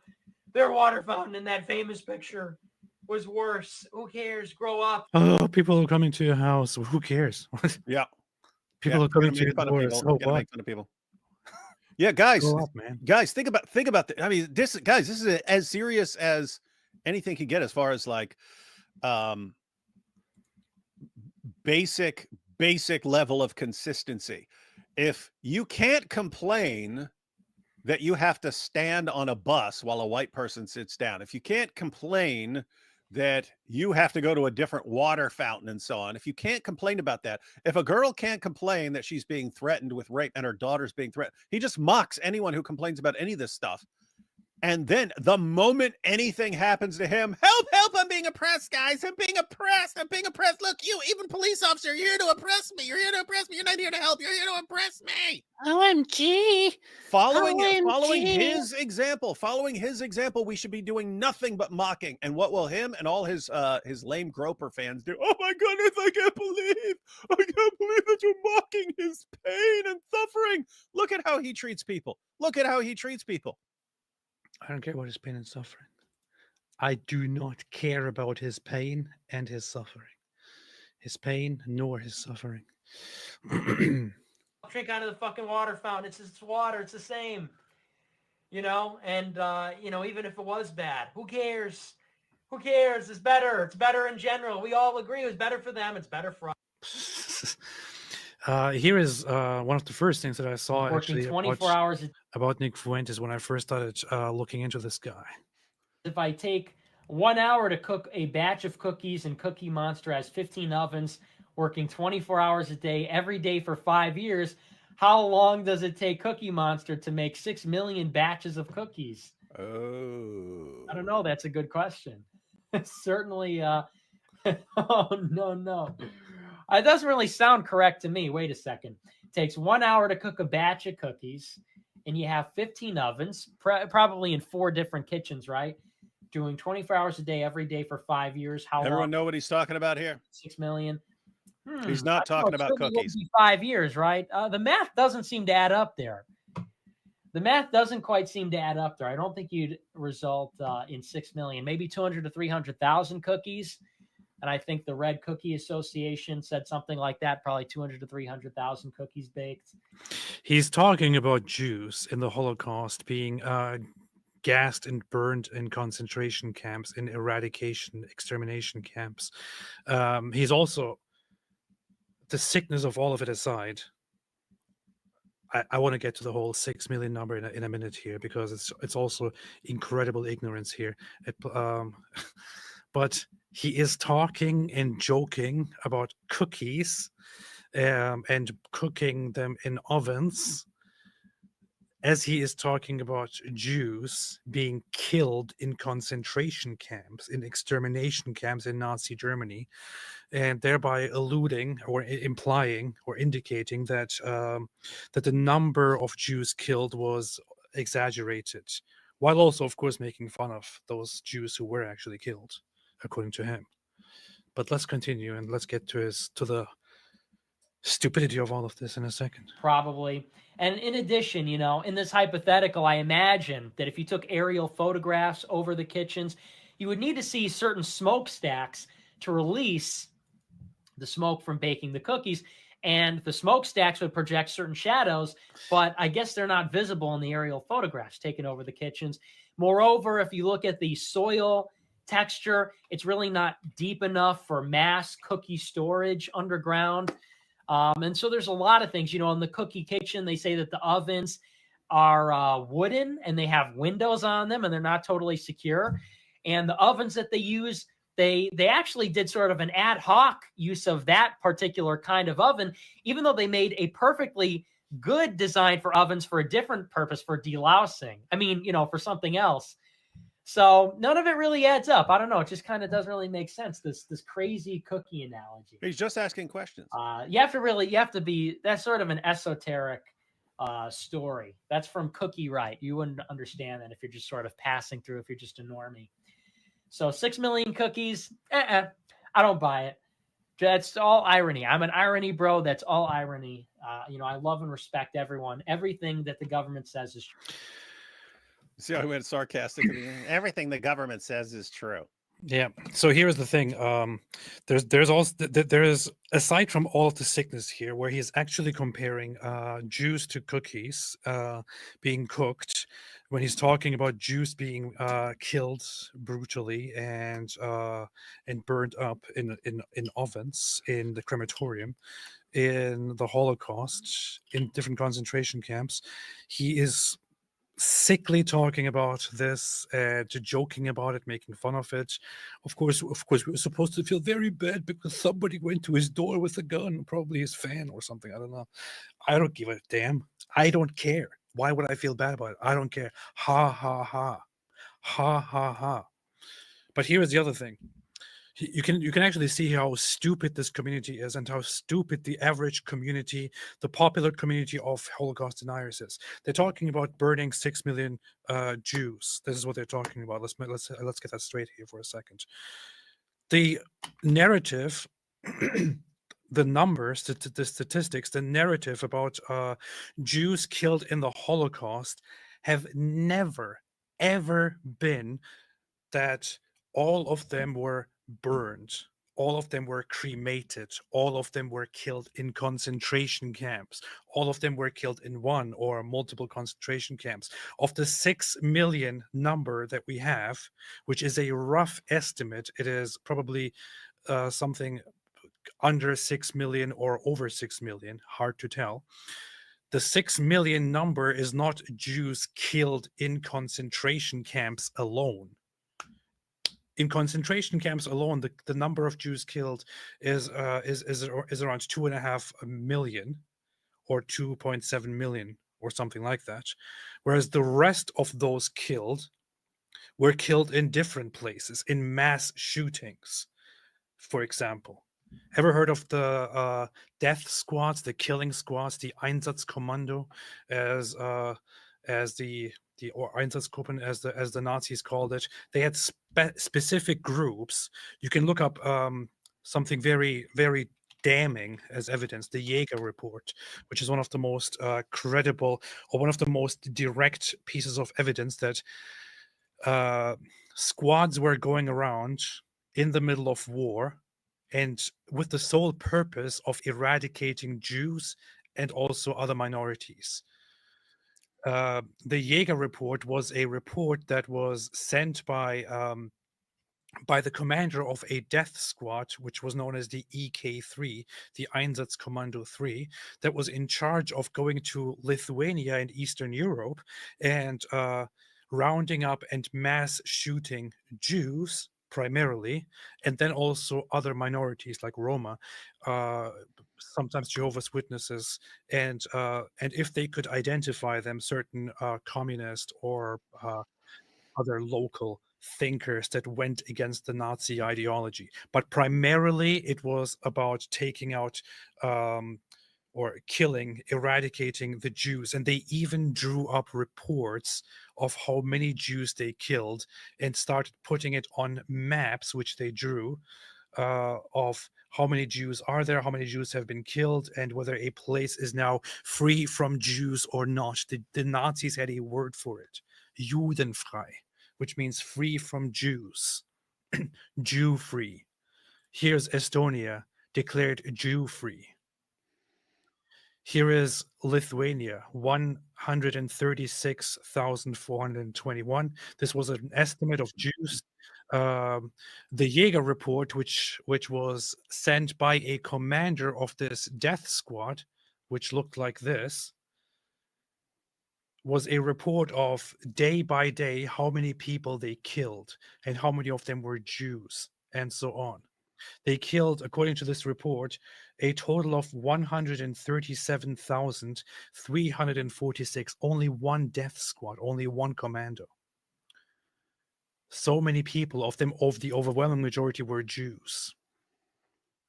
This is direct evidence of Nazi units riding around, and this was a commander that was that would cross beyond enemy lines or be at the borders or within newly captured territories, where they would drive around and round up. I'm pretty sure you have seen this in people have seen this in different I don't know, movies and documentaries and depictions and so on, and photos. They would drive around, collect all the Jews, give them the impression that they're just moving them around, and then line them all up and shoot them right there. In places like Lithuania, we have photos of them actually recruiting certain Lithuanian Nazi collaborators and then rounding up the Jewish civilian population and then starting to play with it and starting to beat them up, lynch them, torture them, and kill them on the spot, climb on top of their bodies, wash them, jump on them while they're dead, and sing along to it, and so on. We have photos of these, we have reports of these, we have records of these. You can easily verify all of this stuff that is out there, that you can see in a museum dedicated to this. And you have these guys joking about the Holocaust without even getting the numbers right. And I'm supposed to feel bad for this guy. I'm supposed to feel bad because But AP, imagine Estonia saying that they're 100% cookie free. How would anyone know if they're really cookie free? It doesn't make sense. I'm just asking questions. AP. I love everybody. The government's always right. Well, if Nick Fuentes was a cookie, what cookie would he be? Oh man, we've had the most famous Nazis. I'm actually rainbow cookie right now. I'm writing a thread right now on. I paused it somewhere, but since people are not doing this, and since it is going around so much, I said it looks like the numbers are exaggerated. Maybe it was just a few who were killed. I'm writing a thread right now that I've kind of paused on point 5 to present 10 pieces of clear evidence that the Holocaust is not questionable, that the numbers are not made up, not exaggerated, that it is not just an accusation, and so on. It's amazing to me that I have to actually do something like that nowadays, in today's time, that people have to do something like that, but I just want to do it, just to have it collected somewhere, to list the facts, including top Nazi personnel admitting to it, including 2 people in charge of the Holocaust. Rudolf Höss, who was the manager and commandant of the Auschwitz camps, and Adolf Eichmann, who was in charge of the logistics of the Holocaust, who was deporting people to the gas chambers and visiting the gas chambers as they were being gassed. You have these guys openly admitting to having killed over 2 million Jews, and so on. And then you have these guys here joking about it and questioning.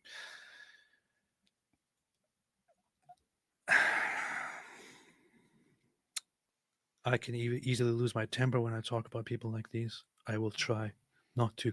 Go top. David needs a better chair because he's getting old and falling apart. This is true. That's true. That's true. No, so much said, try the sound combo. Yeah, Muslim, loose faith, stay away from Islam. I have doubts. I don't have a stay away from. Isn't it funny? I don't have a stay away from Islam button on my soundboard. That's weird. Why don't I? That would be good to sort of compile all those into one. Yeah, Muslim, lose faith, stay away from Islam. I have doubts. I choose the cow. Wait. It's Yeah, totally based. Muslim. What kind of Muslim are you? Lose faith. I tell you, lose faith. It's better for you. Brother, I have doubts. I will choose the cow. It is totally based. Happy? Opposite of Allah. I posted the link before Dawood on X. I win. Haha. You see. You see. Nice. This is why I'm going to, from now on, invite Opposite of Allah to co-host with me. Knows too much. Consider adding the book son of the Dawa clone who turns into a chicken at the mention of books. It can be handy. Books. Who was that? Oh, I forget. Oh, that was Ali Dawa. No, that was Ahmed Deedat. I mean, that was Ahmed Deedat. He's dead. Yeah. We can't make fun of dead people. Well, I don't know if that's the one they're talking. I don't know if that's the one they're talking about. There have been instances where people, what is you just going your books. And Ahmed Deedat was going, books, the book, the book, the books. Let's see. You want to talk to Jewy Jewstein, who says, I like the free market. I like capitalism. But I think something else about social issues. You know, that's who you want to have on your show. Welcome, everybody. I'm Dave Rubin. I'm gay and Jewish, and this is the Gay Jewish Show. Today, we've got a Jew who is going to talk to us about why the only thing you're allowed to disagree on is economics. Well, hello, Dave Rubin. I'm a Jew, and you know what? Is this getting a little hardcore for you? Oh, I'm sorry. Is this a little too extreme for you? Maybe you tuned into the wrong show. And then the groper, our hero. Typing on twitter.com, faggot pussy, race traitor. You work for Jews, you know. Typing on. Wait, this was about Matt Walsh. He's a race traitor. Matt Walsh is a race traitor because he's working for Jews. On twitter.com, faggot pussy, race traitor. You work for Jews, you know. You work for Jews. Man. By Jews. What is this? Her in your daily existence. Let me read this. Fuentes is deeply anti-Semitic and racist. Really? Huh, interesting. Impossible, he's Mexican. When asked if he's hurt in his daily existence by Jews, Fuentes replies, I told you yes, absolutely. He also said it would be degenerate for a white person to have sex with a black person. What? Her in your daily existence by Jews. I told you yes, absolutely. You laugh at it like... How so? Can you...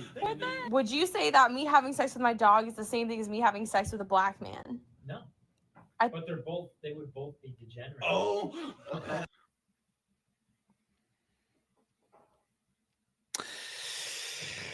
right.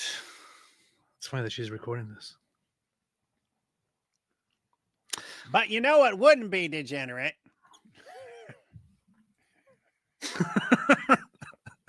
Sweet love between me and Destiny.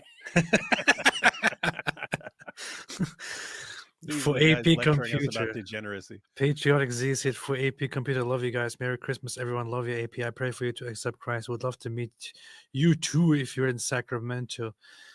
That would be fun. I've never been to California in my entire life. In Sacramento, I won't stay. Backseat DS3 new Candace interview on Piers Morgan review. I saw it earlier, and I didn't. I saw that it was out, and I saw that they titled it "I am disgusted with myself," and I saw people bashing it, and I expect it's going to be absolutely horrible. And somebody in the top comments said, "I want to see a Douglas Murray versus Candace Owens debate. Make it happen." I completely agree. Yep. I think it would be Make it happen. Be fantastic. I think there should be a Douglas Murray versus Candace Owens debate. It will be the debate of the century. Two intellectual powerhouses. It would be amazing. Oh, if you're free tomorrow, AP, I've been interested in Candace Owens winning Anti-Semite of the Year, and wonder if that gets brought up in the Piers Morgan interview. Piers Morgan. We could do that. I definitely want to review it. The parts where she talks about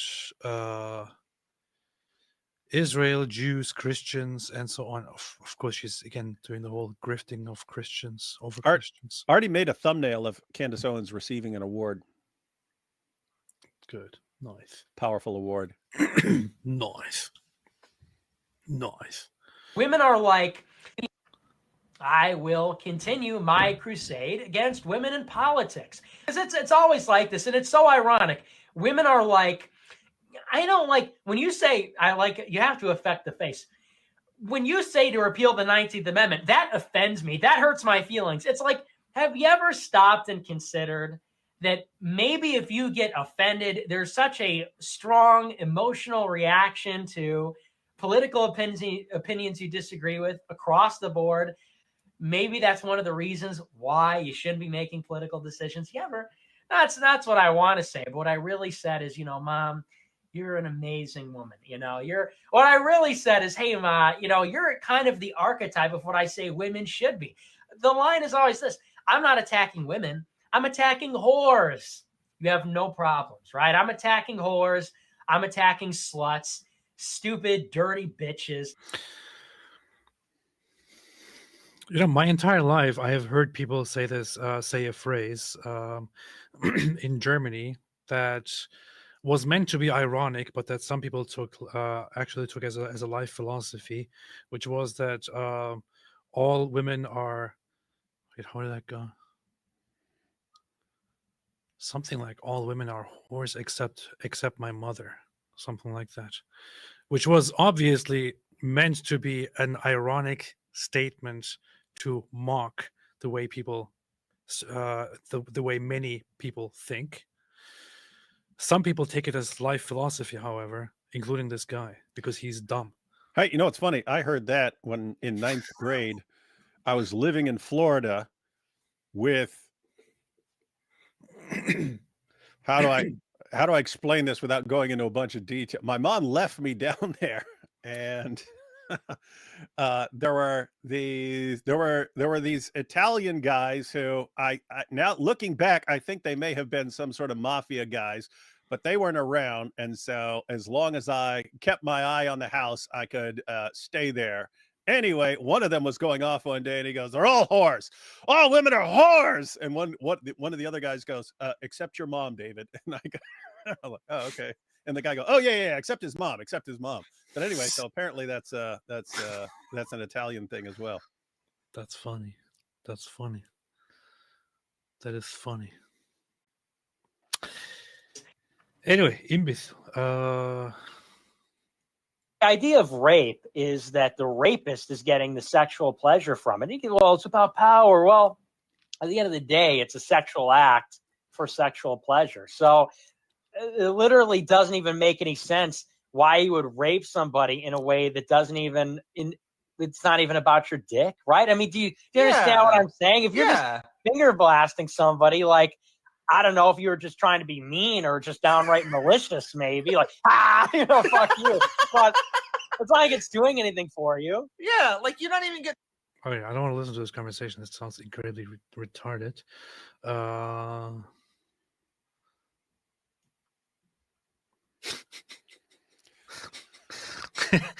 Anyway, I don't want to listen to any more of this guy talking here. It's just. Hey, wait, you had Richard Spencer on there?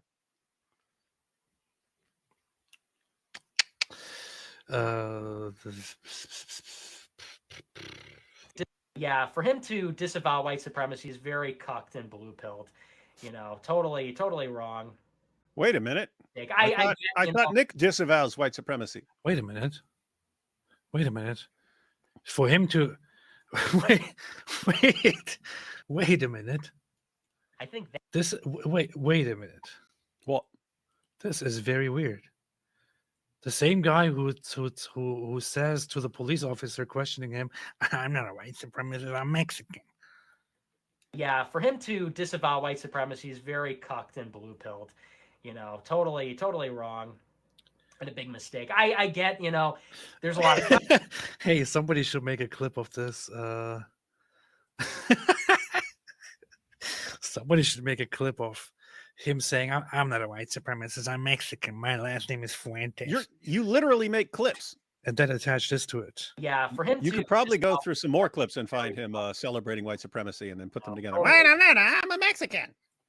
But just take that. Just take him saying, I'm not a white supremacist. I'm a Mexican. My last name is Fuentes," and just attach this bit to it. Yeah, for him to disavow white supremacy is very cucked and blue-pilled. You know, totally wrong. It's been a big mistake. I get, you know, there's a lot of pressure on him right now. There's a lot of calls for him to disavow the stuff, even from his own side. You know, these people like what? But yeah, you shouldn't disavow white supremacy. Well, see what he's going to say, man. It's this guy Tim Scott, who earlier today was like, white nationalism is antithetical to the American creed. But what do you know about the American creed? You know, and Dinesh D'Souza, President Trump should make a speech talking about the roots of white nationalism and white supremacy. When the fuck did you get here? 1990? You know, Dinesh D'Souza. I'm sorry, anybody sounding like Dinesh D'Souza signed the Constitution of the United States or the Declaration of Independence? I don't remember that. What about Fuentes? When did you get here, Mr. Fuentes? I remember Dinesh D'Souza got Sam Francis's career destroyed because he's a fucking liar. Sorry for the language, but, you know, really, Dinesh D'Souza. Sorry for the language, indeed. Is going to roll up to our shore from India, from smelly, open defecation India, and he's going to tell us that Robert E. Lee was racist and our ancestors were villains, as long as they were Democrats, you know. So Dinesh D'Souza can go to hell, and all these people can. Yeah. Are you happy now, David? Yep. No, we know what he said. Okay, good. But yes, I would take that little clip. I would take the clip of him talking about white supremacy and then just, I'm not a white supremacist. My name's Fuentes. Classic. Anti-white rhetoric in chat. Not going to happen. We're not going to allow this. Mark Allen says the whiteboard is about to be replaced with a brand new blackboard, and that's a good thing. That's a source of the show's strength. You know what? I'm so tired of this anti-whiteboard rhetoric. You know, they say I'm a white nationalist. That's incorrect. I'm a whiteboard nationalist. America first is not America first if it's not 100% whiteboard. So funny, man. So funny.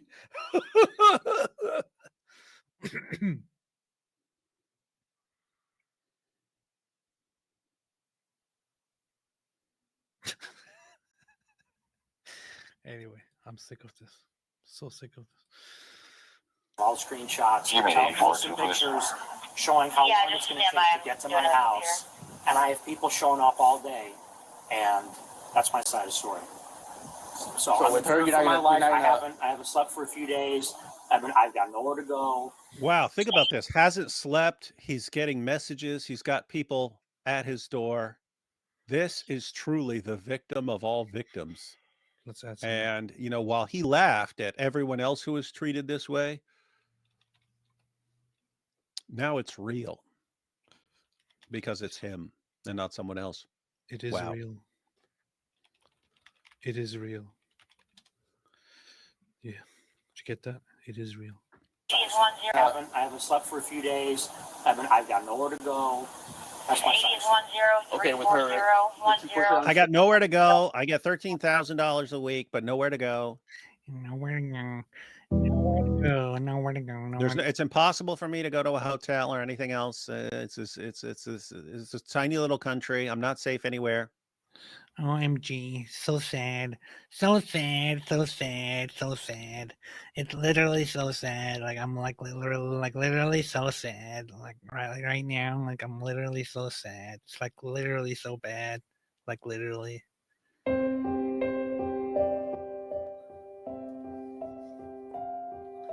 So with her, I haven't slept for a few days. I've got nowhere to go. That's my side. 10-340-10-340 at 1446. No comment on that. No comment. Pepper spray or anything? No comment. Give me your card. I don't have a card, but let me get your ID. Okay. I hope that was good enough. All right. You have a card? No, I don't have a card. Do you have a card? No? You don't carry cards? No. Ah, you see, I was right. They don't have cards.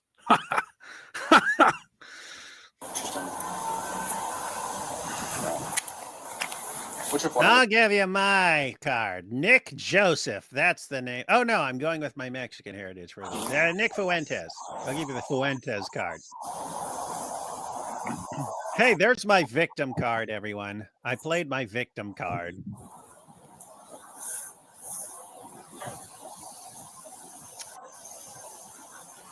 Nick gonna have to take a plea deal outside of court because there's no way this dude wants to go into court.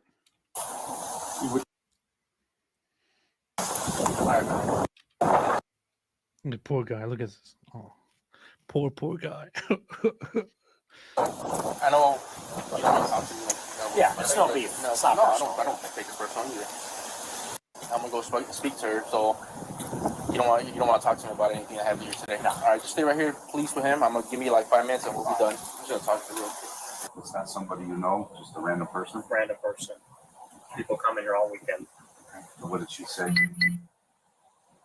She's standing out there filming my house saying, "This is neo-Nazi Nick Fuentes, my address, my phone number." Some other lady pulls up also to harass me. Says, "Oh, someone's already here." They're both here to harass me. How sad. Yeah, and guys, if this weren't someone who literally makes fun of anyone else who is ever threatened or attacked or bullied, we might be crying right now. We are crying right now. You can't see it. We're crying on the inside. You can't see it. It's not real men cry on the inside. Their tears go back into their skull. They're filming my house saying, "This is neo-Nazi Nick Fuentes, my address, my phone number." Some other lady pulls up also to harass me. Says, "Oh, someone's already here." They're both here to harass me. So here's what I'll recommend. I don't know who's right around here. I don't know what your post was. I heard about it. I don't know what it is. I don't follow that. I'm old. I'm not really on social media. But what I would do, unless there's literally imminent danger, like where you're, struggling to save your life type of thing, call us. All right. Well, I did. I'm just saying, just don't know, because now we don't have a corroboration on your side. Look at this kind of stuff here. I'm getting these all day long here in the chat. In the chat. This is nothing. Posted some earlier. Blocking others. Same people who are going around demanding you to be sensitive about this right now because it's like he's just been attacked. Yeah. Yeah. You should sympathize with people who are being threatened, especially threatened with rape and so on. You feel bad for them. How would you feel about cookies? Think about the cookies. 6 million cookies. That's what you would say. Mm-hmm. Freaking Nazi clowns. Yeah, Wannabe Nazi clowns, actually. Yeah, he mocks the Holocaust. He mocks women, girls who are being threatened with torture and rape and so on from his followers. Mocks all of this stuff. But now someone showed up at his door, and so we're all supposed to feel really, really bad. So a fan of his most likely showed up at his door. We don't know the facts. And how can we trust the media? The media is being controlled by white nationalists. Mm-hmm. The media is controlled by white nationalists, everyone. They're brainwashing everyone. They're trying to manipulate us. The media is controlled by the white nationalists. They're lying to us. We can't trust anything they say. So what really actually happened was probably that a groper showed up at his door to I don't know, ask him for support. Or to say, hey, Nick, and look, I'm talking exactly like you, and I'm actually here to kill a bunch of people. That's probably what happened. The media just doesn't want you to know because the media is ruled by white supremacists. The media is ruled by gropers. Powerful. Side, we seem to have a corroboration on that side, and that puts us in a dilemma. So I'm not saying you're wrong. I just want to talk to an attorney. Them being at your house. Yeah. Makes them look bad. However, there's two versions that side, one version that side. So what I'm saying is, instead of the interaction, just call, find out why they're here, so forth. I'm just saying, I did call. Okay, I'm just saying. I'm not trying to argue, but maybe you don't know. But I called an hour ago. I wasn't here. I just literally just started. It's fine. But you're telling me to call. That's what I did. Okay. All right. Well, I didn't know that. Our shift started like 25 minutes ago. Thanks for telling me. So I called. They came. They drove right by the car that I described. Okay. I said it's a Volkswagen white And crossover. what was that call? I don't know what that was. What happened on They that were call? doing the same. I'm looking at his Telegram right now, and he's making. Wait a minute. I'm not sure if I'm understanding this right. Doesn't like that people know his dogs because he's a Jewish immigrant who moved to Jewton, Massachusetts, across the street from a Jewish cemetery and a Solomon Schechter day school, and his dad is an IDF supporter, Holocaust descendant.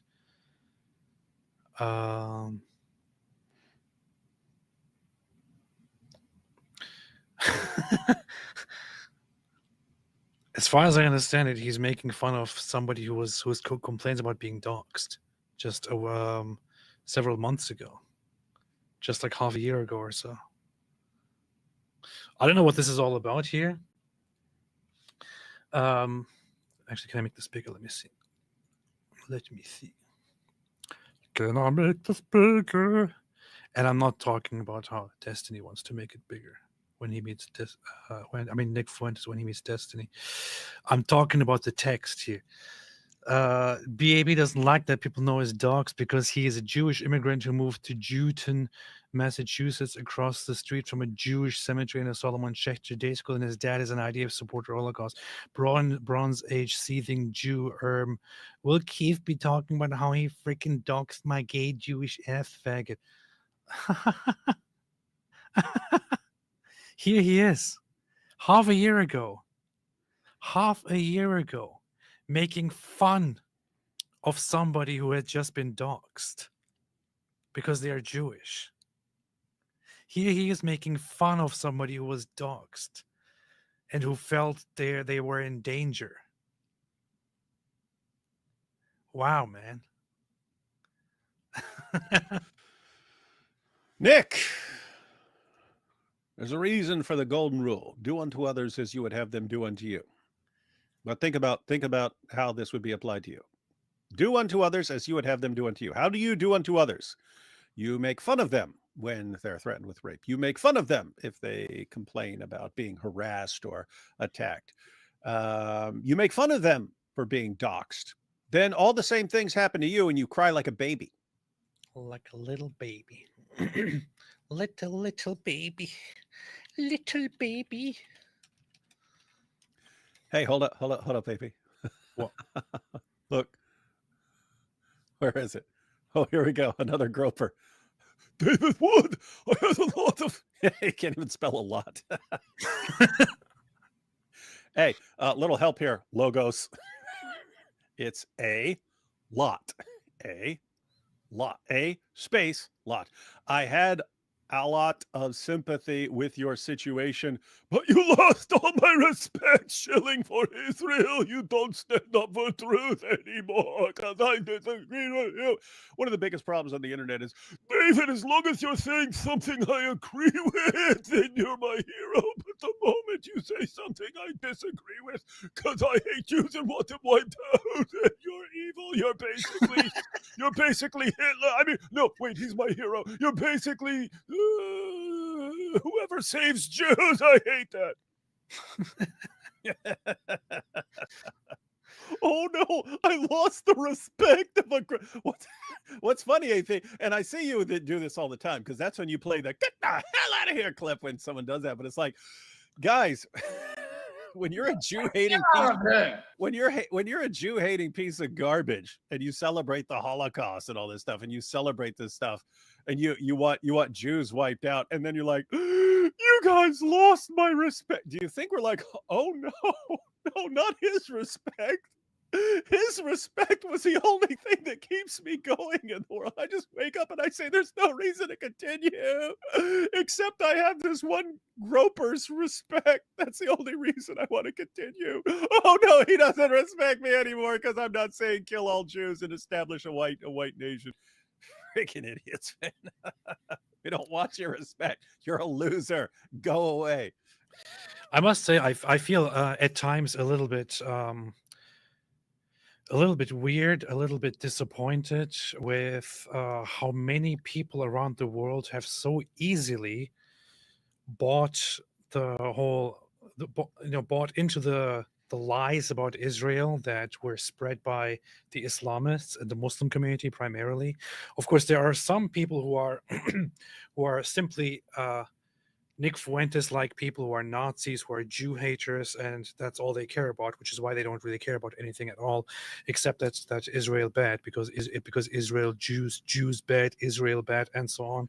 Then there are some who have actually adopted this whole idea that Israel is very, very bad guy, Israel very, very evil, very bad, and how dare you support them? And if you support anything they do, and if you support Israel at all, then that means you're a very bad guy because Israel worst thing ever in world because all they do is evil. They're the most evilest and so on.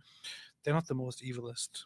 Okay, they're not the most evilest unless you have stupidly bought into Islamist, anti-Jewish, anti-Israeli, Muslim narratives, which they spread to you, and you, considering yourself informed, considering yourself a little bit, I don't know, mentally, intellectually strong, have actually bought the nonsense and now think that Israel is the worst thing that exists in this world.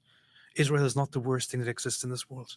Israel has been conducting a war in a much better way than possibly any other nation over the last decades, over the last century.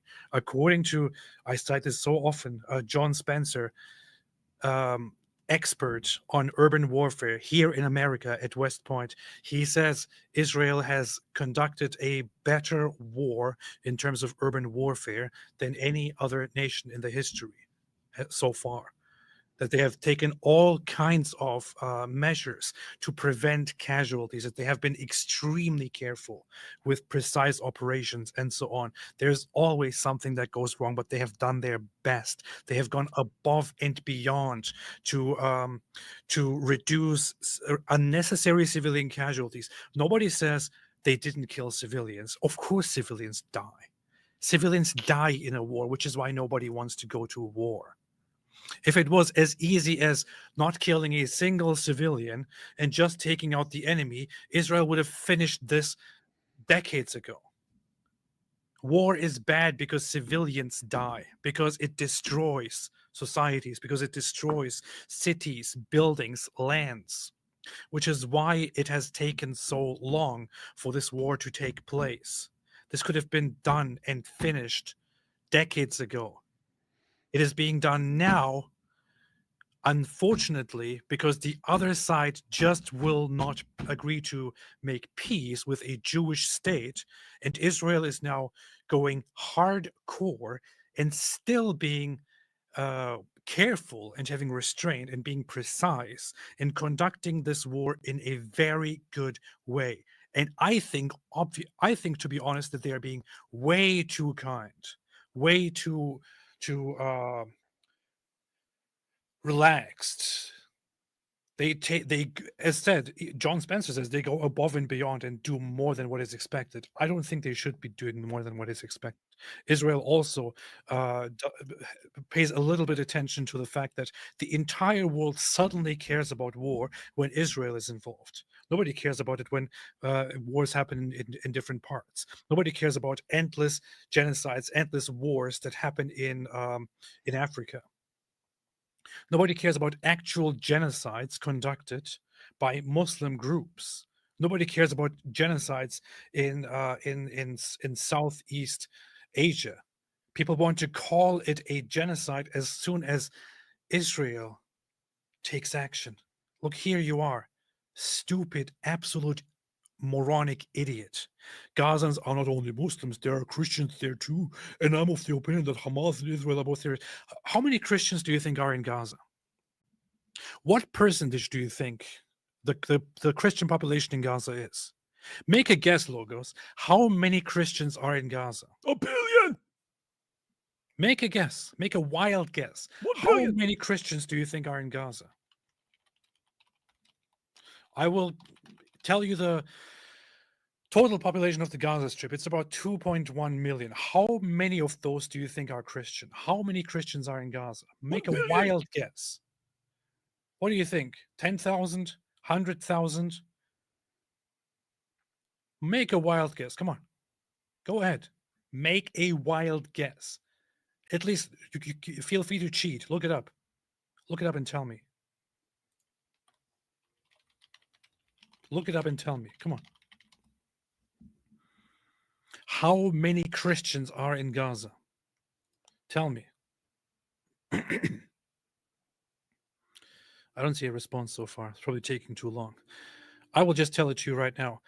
Before the war, the last statistics that we had of the number of Christians in Gaza was around 1,000, possibly below.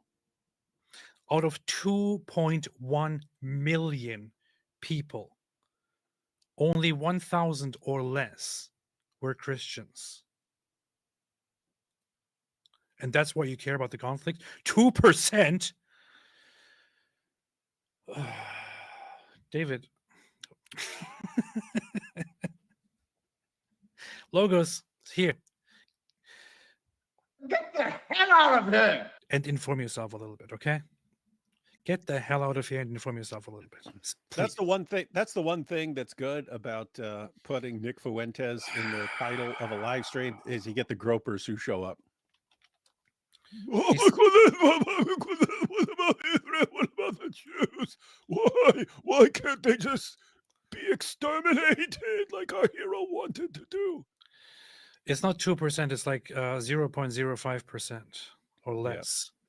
Less even. And you know what's very funny about this, about the number of Christians in Gaza? It's not, you said small percentage, you said 2%. It's not, 2% would be quite a significant number actually. It's not. It's less than 1%. We don't even know if it's actually 0.05%, probably less than that. And by the way, just what's the point? So I guess the takeaway would be, if we go with Logos's point here, it would be, okay, if you have a tiny fraction, significantly less than 1% of the population is Christian, then when Hamas crosses the border, slaughters a bunch of your people, and then runs and hides, you have to let them go. Sorry, you just have to let them have your hostages. Let them do it over and over again, because there are some Christians in that population. What you're pointing out, AP, is no one has a problem with things until it's Jews.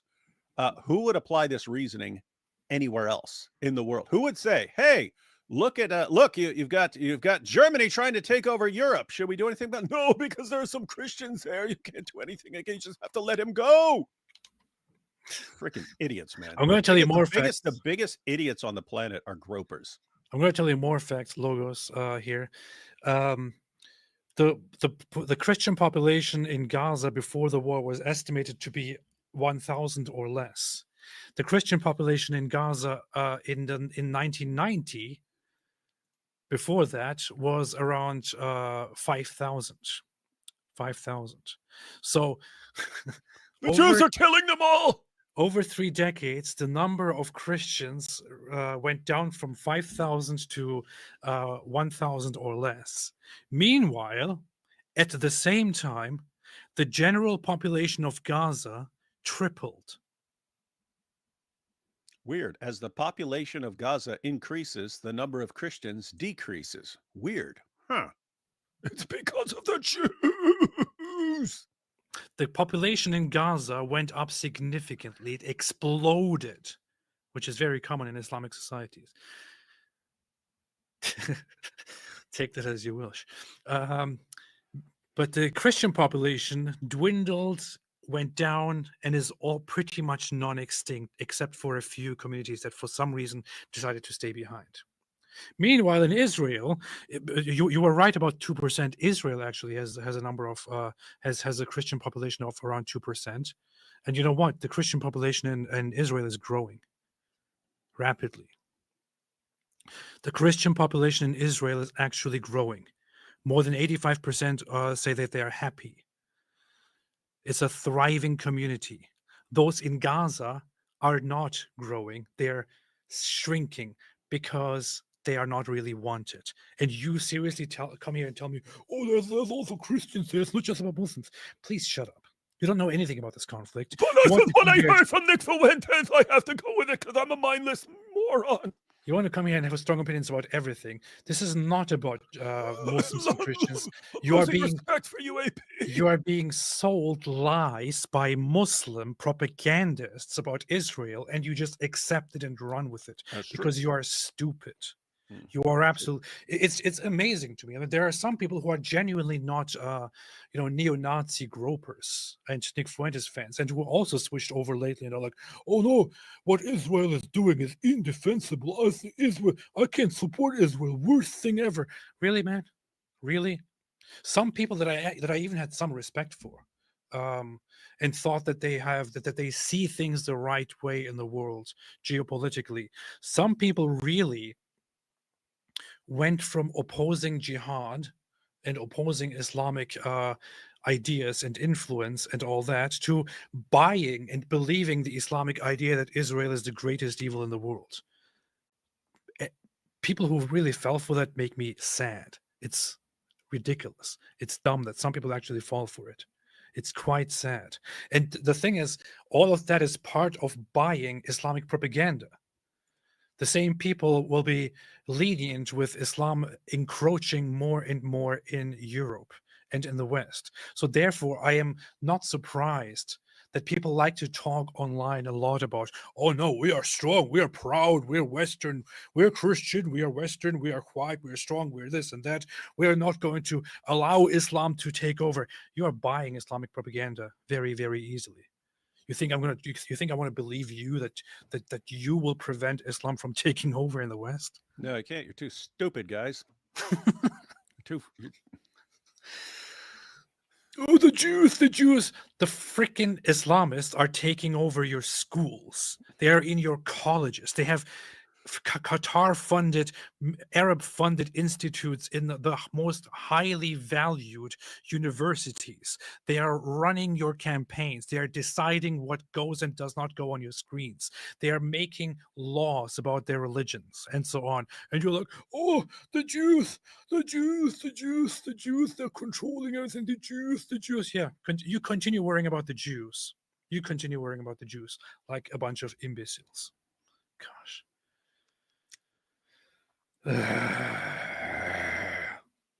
Hopeless. So, Logos, did that go the way you hoped it would? Hopeless society. Same shit. A different person, a third person? A third person. Just whatever, A third case in your place, whatever. Filming me, pointing at my house, yelling. Okay. And Here's a Muslim. There is no mention of Yahweh by name in any other scripture book or Wait, text what? ever. Only Elohim Allah. Are you retarded? Ibn Adam This Hawa? is like, dude. If there was like a idiotic comment of the year, this would be it. Like in the middle of having discussions with somewhat smart people who say dumb things, you come in and just put the dumbest thing ever into the chat. What?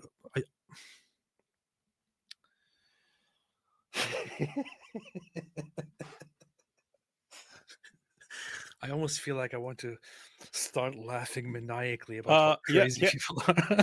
Hey, I just looked it up. I just looked it up to get the exact number. The name YahWeh occurs 6,828 times in the Old Testament, and that's not including other forms such as Yah or expressions like Hallelujah and so on. It's talking specifically YahWeh. 6,828 times in the Old Testament. It's never mentioned, not once, ever. Definitely not 6,828 times. Hey, Ibn Adam Hawa, you'd be great at joining the Gropers and being one of their Holocaust deniers, because you guys are all great with numbers. Ibn Adam Hawa, I'm sorry for calling you retarded earlier. It just that would be an insult to retarded people. I just didn't know how to react after everything that I'm seeing something as stupid as this. I just don't know what to think, what to say anymore. I have run out of good reactions to things. But here is something to look into, dear Ibn Fibn. Exodus 6, You can use a version. You can use a side by side. You can use an interlinear translation, whatever it is. Look it up. The Lord Yahweh. Here it says very clearly, therefore say to the Israelites, I am Yahweh. You know, when it says Lord in all capital letters here in English, that is put there because of the Jewish tradition of not spelling out or pronouncing the name of God. And the name of God is specifically what you say does not appear in any text here. That is specifically the name of God in the Bible that you took your fake religion from. I would recommend studying the origins of actual religious belief which your fake religion based itself on, because your fake religion makes you ignorant and say dumb stuff like this. Please. Yeah. Hey, Ibn Adam Hawa, this would be a really good time to reevaluate your methodology and however it is you come to conclusions, right? You just said one of the most embarrassingly stupid things we've ever come across, ever. And we come across a lot of embarrassingly stupid things. The fact that you somehow believed this because you heard it somewhere and you just mindlessly repeated it without bothering to take AP's advice. Why don't you look things up before you post them as if you know what you're talking about, right? In other words, this should be a time for you to go, why did I say that when it's insanely idiotic? Why? How did I come to believe something that's insanely idiotic? What do I have in my methodology on how I determine what's true and false that causes me to mindlessly accept completely idiotic, insane things? Maybe I need a better method. Maybe I need to be more careful. Maybe I need to look things up. That's what you should be doing. Instead, what are you going to do? What are you going to do? You're going to go to a different live stream. They always occur anywhere in any scripts are until smart. Until you find someone who's stupid enough not to know better. Gotthard made a fair point and said, well, that isn't once, to be fair. Not once. It's not mentioned once. Right. Over 6,000 times. We stand corrected. I was actually surprised when I learned about the number over 6,600 times when I made a video, when I was researching for a video that I made a long time ago about how Allah got his name wrong. Still one of my favorite videos, if I may say so myself. That's when I was deeply researching the whole name of God topic. Man, I was making good videos back in the day. You made some banger videos back in the day, man. Imagine if you'd kept up with it. You'd have like 2 million subscribers now. Half the world would have left Islam. Yeah. Had I just continued making videos as I was doing it, Islam would be dead now. They wouldn't even be talking about the avalanche of apostasy. They'd be like, avalanche. Ha! The Armageddon of apostasy. It's already buried and done, man. Done. And look, I'm not trying to be argumentative, Did but Islam get nuked? That would be Syrian girl. Look at AP's last video and how many Muslims left Islam. Did AP nuke Islam? Hey, speaking of Syrian girl, have you seen this?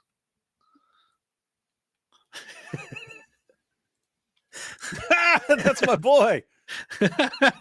Sheikh Imran Hussein is the real ummah. Oh man. It's weird. That guy's involved in some creepy scandals and stuff like that. But anyway, guys, I have a video with that guy. He's a Sunni Muslim who doesn't believe that Surah 4 verse 157 is denying that Jesus was nailed to a cross or even that he died. And he calls it pathetic and points out some of what we say, that the standard Islamic narrative turns Allah into this horrible deceiver who leads people astray. You can't trust your senses because you don't know when Allah is tricking you and so on. He calls this pathetic nonsense. So hats off to him. Hats off to him. He has one of the weirdest ways of speaking I've ever seen. Pathetic. No, well, he's kind of a pervert. He's kind of a pervert guy. He's like that's what I've heard. I've heard he's. So it makes sense that he'd be hanging out with a Syrian girl. Hang on. Sheikh Imran Hussein. I'm going to see exactly because we don't want to spread any false reports about anyone. Let me see what he's. I know it. I'm not What? just believing it. I have actually researched his the things that he did, and I have also gone down the rabbit hole and seen all the evidence about him. And I must say it is very disturbing. And I say this with a little bit of embarrassment that I have actually sat down and was exposed to videos of Sheikh Imran Hussein.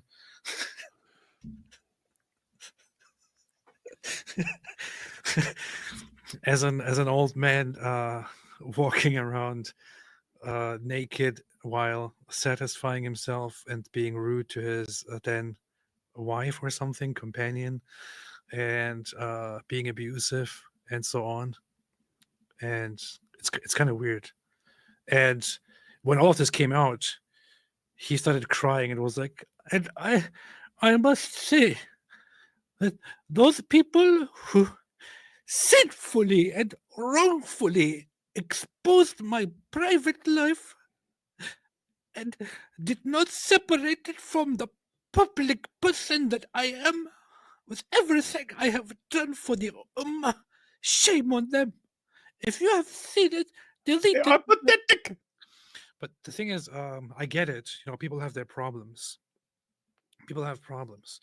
But it's one thing for this man has real problems. For a random private person to have problems, but for another person who is a community leader and a guide for religious matters and moral matters to have some significant, huge problems like that at home, and to then also be abusive toward his wife, who had to separate and then expose him over all those things. That's a little bit nasty, man. But anyway, I'm not sure why this came up. Why are we talking about him? You brought up Syrian girl. What's wrong with you, man?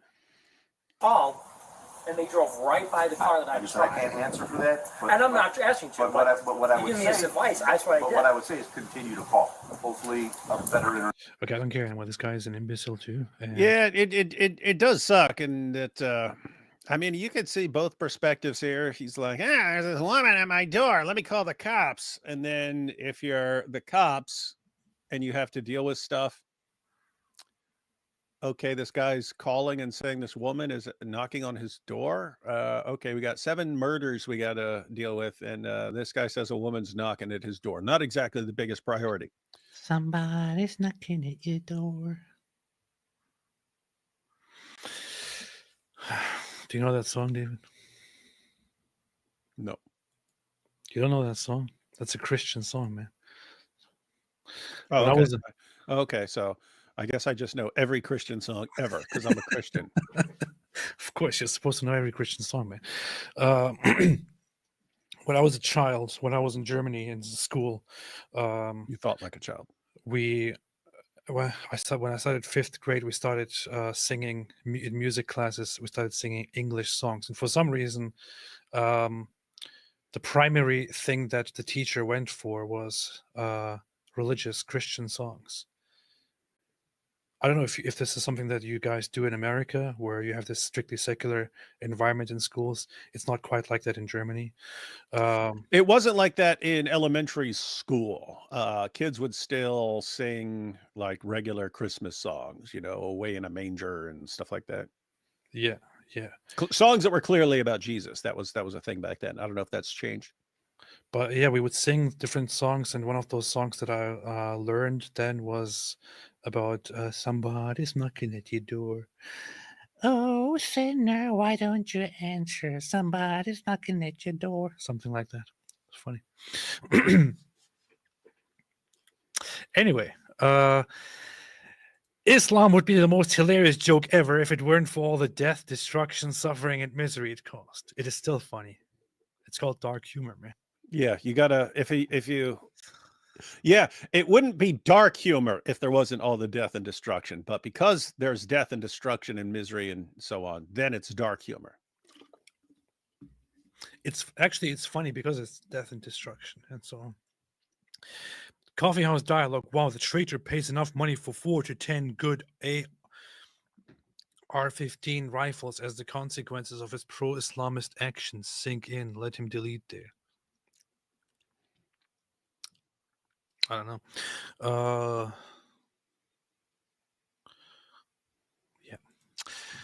Yeah, it's just amazing to me that he claims to pay $13,000 a week on security and stuff. Must be nice. Must be. Maybe we're on the wrong side, AP. Just like 676,000 annual before taxes. LOL, says Buddy. Cha-ching, cha-cha-ching, ching. Man. Money all the time. Real photo of hijab's fight. Should learn to defend yourself like hijab. Yes, you too can kick a fat guy in the stomach. He didn't even kick him. I saw it. I mean, he just barely touches the stomach, and the guy just. I only saw the one little part, but I thought he did this little kick in the stomach. Yeah, and the guy's stomach starts wobbling, and it doesn't stop. It's like. But it's a weird situation because the way look. I mean, I didn't look all. I mean, I just saw a little thing on Twitter, but it's like. Okay, on the one hand, in the fat guy's defense, it is Mohammed Hijab who's giant kicking you in the stomach. On the other hand, dude, you have plenty of insulation there. How did that little kick send you to the ground? I don't know. In other words, if a quick little kick to the stomach sends you to the ground, you probably shouldn't be fighting MMA. Destiny just tweeted, Nick is safe. He's at his place. No.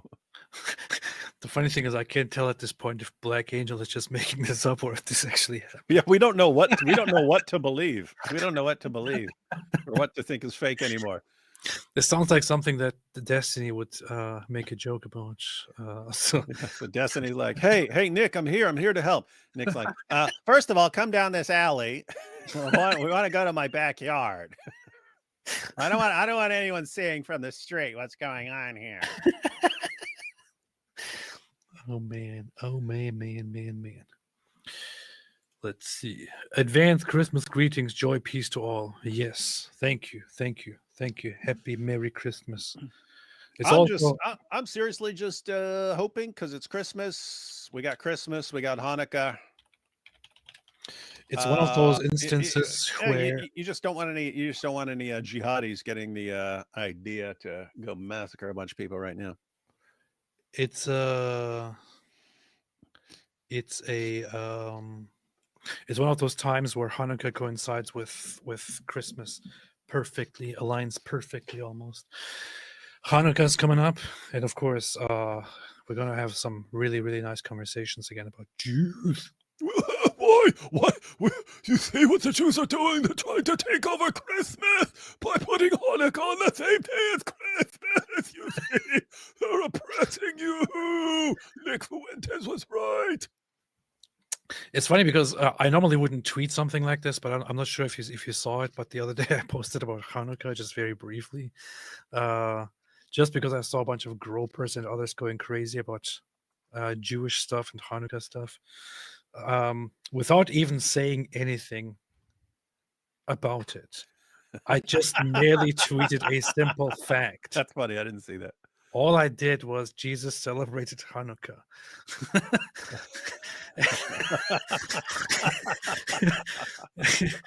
And of course, it's like the comment section is a war zone.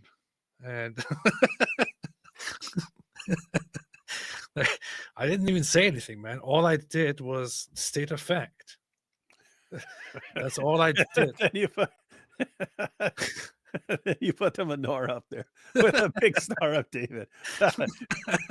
I think you knew what you were doing there, AP. I think you had some sort of plan behind that. Well, is it true or not? Did Jesus celebrate Hanukkah or not? Mm-hmm. It is true. Mm-hmm. It is true. Alhamdulillah.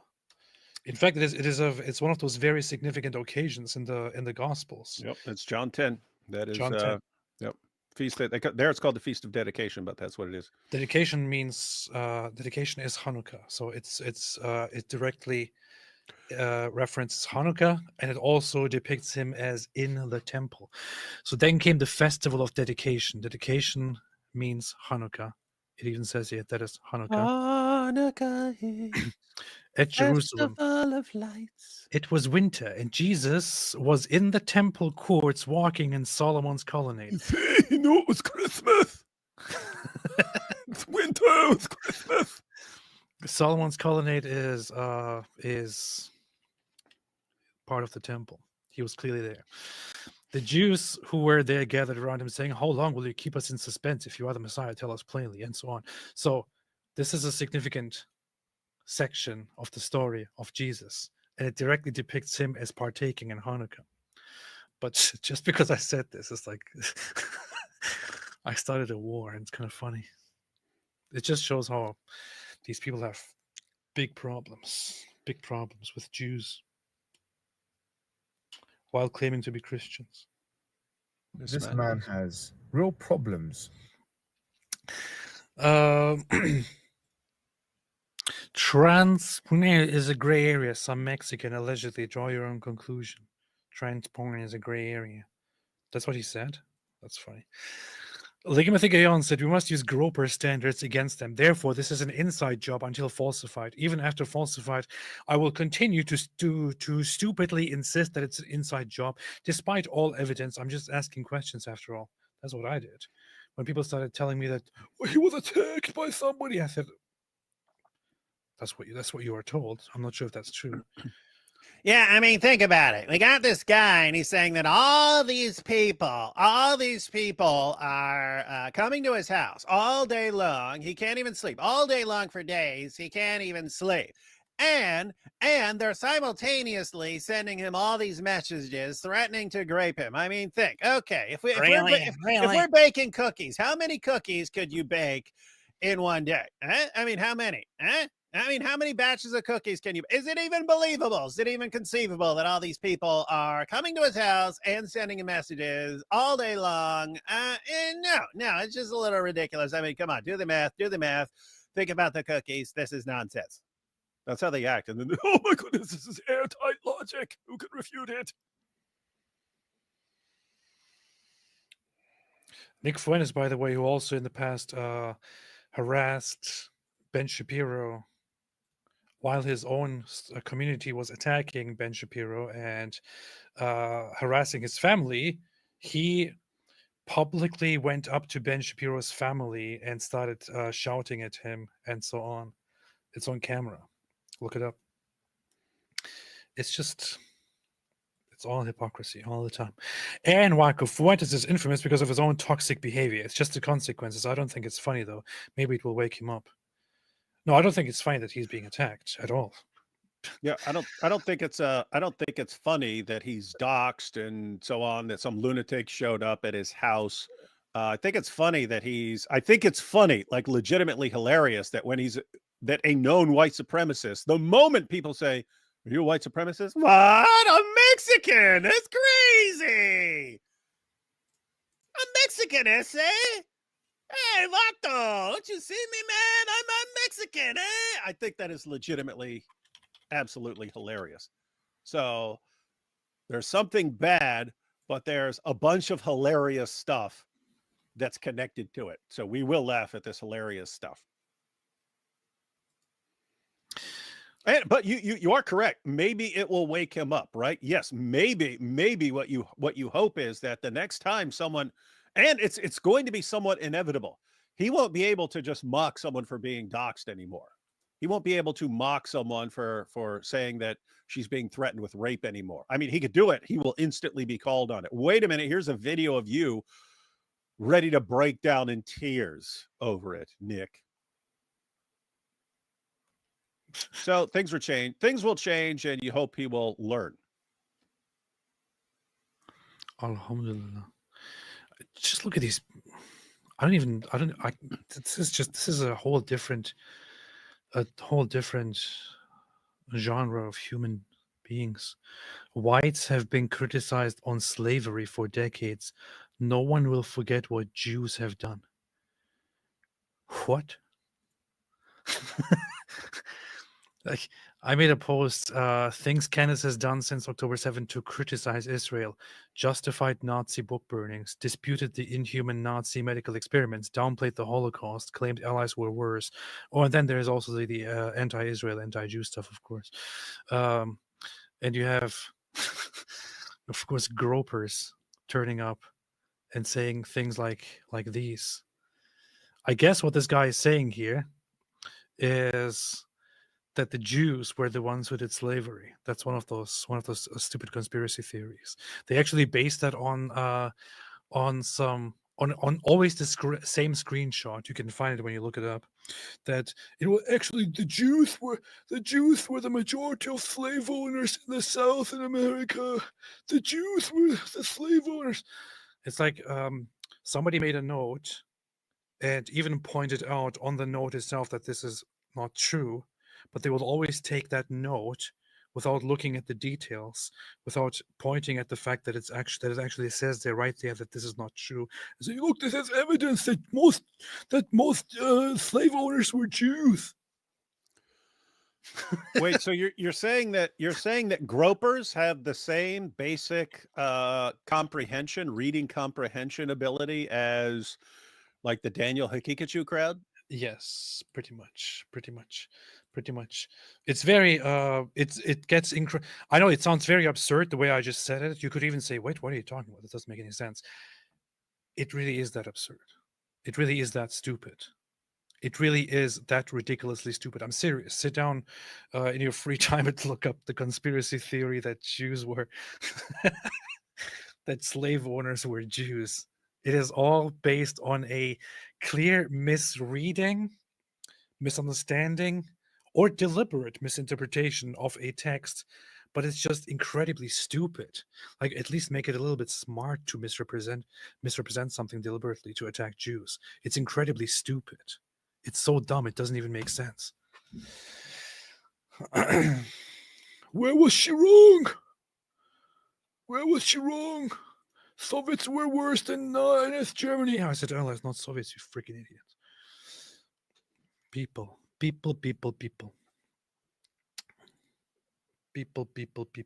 Fuentes, unbelievable. I'm more late than AP. How dare you? How dare you?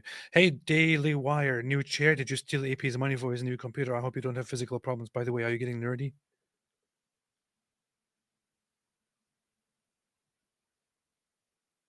Why would having a super dope chair be nerdy? It is absolutely related. You're the only person who has an objection to this. Coffee House Dialogue. These gropers are now saying Wait, you don't care about... Side note. True or false? AP, you were literally the person who was always complaining about my chair and telling me to get a new one. Yes. That's true. See, just wanted that clear. Yes. These growers are now saying you don't care about the Middle Eastern Christians. They clearly did not watch your coverage of Syria. I know I have people walking around. Oh, so it's gonna be about. So what about the Christians? I was one of the first people talking about this kind of stuff to point out, guys, the Syrian government falling and jihadists taking over might not be that good because of Christians and so on. Didn't I say that from the very beginning, David? Didn't we talk about this extensively? Yeah, and guys, just so everyone knows, when we say we want Hamas crushed, when I say I want Hamas crushed, I'm thinking about Christians. I believe that if there's going to be any long-term peace for Jews, for Christians, for anyone, you have to crush the terrorist groups. There is going to be collateral damage if you're crushing a terrorist group, especially one that runs and hides and cowers in tunnels underground after they slaughter a bunch of your people. But the idiotic idea that, oh, well, in order to support the Christians, we need Israel to leave Hamas alone and let Hamas kill as many people as possible and take over Israel and slaughter all the Christians. You're freaking lunatics and morons. You sound insanely stupid when you think that for the good of Christians, we need to support Hamas, because Hamas is really great for Christians. All Islamic terrorist groups are wonderful for Christians. Don't attack them. Christians might get killed in the crossfire. Let the terrorists go. Let them flourish. Freaking morons, man. Powerful, powerful. What is this? Nation. My dear respected brothers, know that you are created in this dunya in a nation that should be a leading nation. For Allah subhanahu wa ta'ala says in the Quran, you are a nation that was brought to people. You are the best nation. Why? Because you called for that which is good. Yes, banging kids and slaughtering unbelievers in the name of Allah. This makes you the best people. What sort of idiot caveman mentality convinces you? Like, dude, whoever you are, look around at the freaking world. Just open your eyes and look around. What business do you have saying, oh, look at us, we're the best of people ever raised up for mankind, as Surah 3 verse 110 says? You see? Delusional. Guys, and this is the problem. You take people who are running around talking about, we must bang as many little girls as possible, and we will enslave everyone, and we will kill everyone, we will kill people, we will slaughter them, we'll subjugate them, we'll take all their stuff and make them come and hand us money. And they say, oh yeah, you're the good guys. You get the thumbs up from God when you're going around and doing these things to kids, and say, you're the good guys. And they go, really? You see, we're the best people. Guys, that's a cult mentality. It says, hey, take all of your sickest desires, don't get them under control. Instead, amp them up and believe that God wants you to do those things. And that is the proof that you're the best people in the world. That is some sick cult nonsense there. This is the proof. Others to do good. اللهم يا ربي عليك بالصهاينة المجرمين عربهم وعجمهم اللهم أحصهم عددا اقتلهم بددا لا تغادر منهم أحدا فإنهم لا يعجزونك اللهم عذبهم بأيدينا واخزهم وانصرنا عليهم واشف صدور قوم مؤمنين. Good luck with that, man. Allah doesn't seem to be on your side. Allah doesn't really care, man. Hey, remember when this one Turkish politician was praying to Allah to humiliate Israel, and then he died immediately? Yeah, I do remember that. I don't understand why these people didn't get the memo. Yeah, guys, and what's funny is the fall of Assad. When you saw how Muslims Sunni Muslims reacted to the fall of Assad, it's, you see, this proves that Allah's on our side. It's like, you guys have taken 487 military losses this year. You defeat one Alawite dude, and suddenly this is the proof that Allah's on your side. So you guys are, for the year, you guys are 1 and 487. One win, 487 losses, and somehow that one win is the proof that Allah's on your side and helping you to crush other groups. This is the proof. These are the same guys who can read 487 Bible verses and find one that they can twist, and the 487 all say Muhammad is a false prophet, and this one is something they can twist. They'll say, you see, the Bible agrees with us. I've never seen anything like that. I mean, anyone can do this. Anyone can do this. But in Islam, it's just dialed up. They can look at a trillion things, all of which refute Islam, except one, which they can twist and reinterpret as something confirming Islam. And they'll look at all of it and say, you see, it's the proof that Islam is true. You see? Weird stuff. This is what they do. Hang on. Hey, P, you'll love this. What? Carl Bro said, no, D Wood, it was 487 Pyrrhic victories. Nice. Nicely done. So here's the Turkish politician who said that that Israel and those who support Israel will not escape the wrath of Allah. Allah'ın gazabından kurtulamayacaksınız. Hepinizi saygıyla selamlıyorum.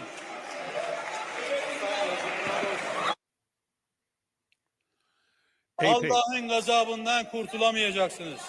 Hepinizi You will not escape the wrath of Allah. AP. Yes.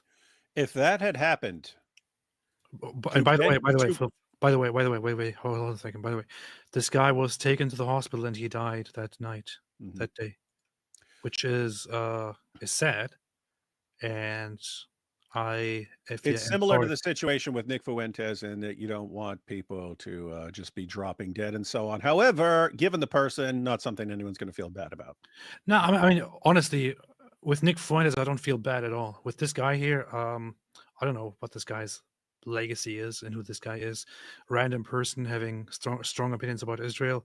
I mean, he might be, he might be a good person at heart or something. I don't know anything about this guy, but it's ironic that he gives a speech like this, and immediately after he says that Israel and its supporters will not escape the wrath of Allah, he immediately falls down, is immediately unconscious, and later that day is declared dead.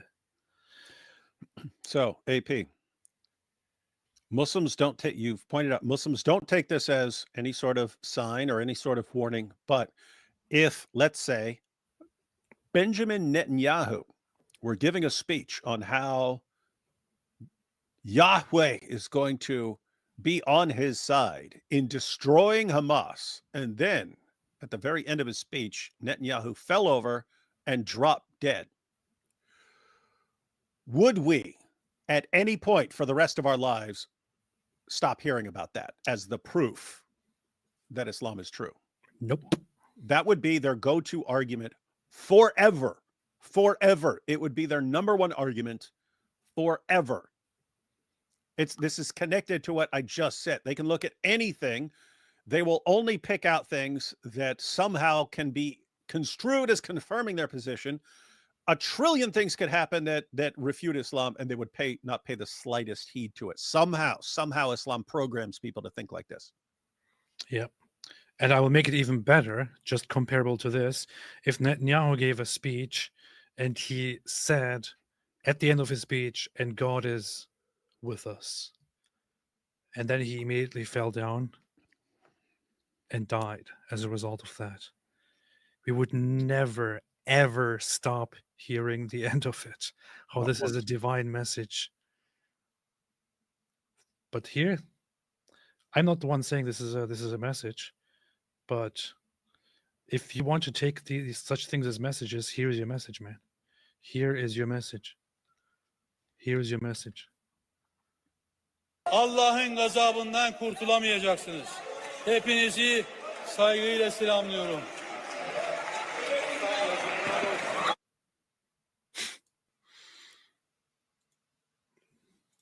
Powerful. Anyway, Eric Barlow, Christmas and Hanukkah are happening at the same time this year. Both start on December 25. AP has no excuse for not becoming a Christian and celebrating both. This is a fair point. This is a good point. I'm going to soon join a little Jewish community to observe Sabbath together. They invited me, which I feel very happy about. I'm going to say more about that in a few weeks.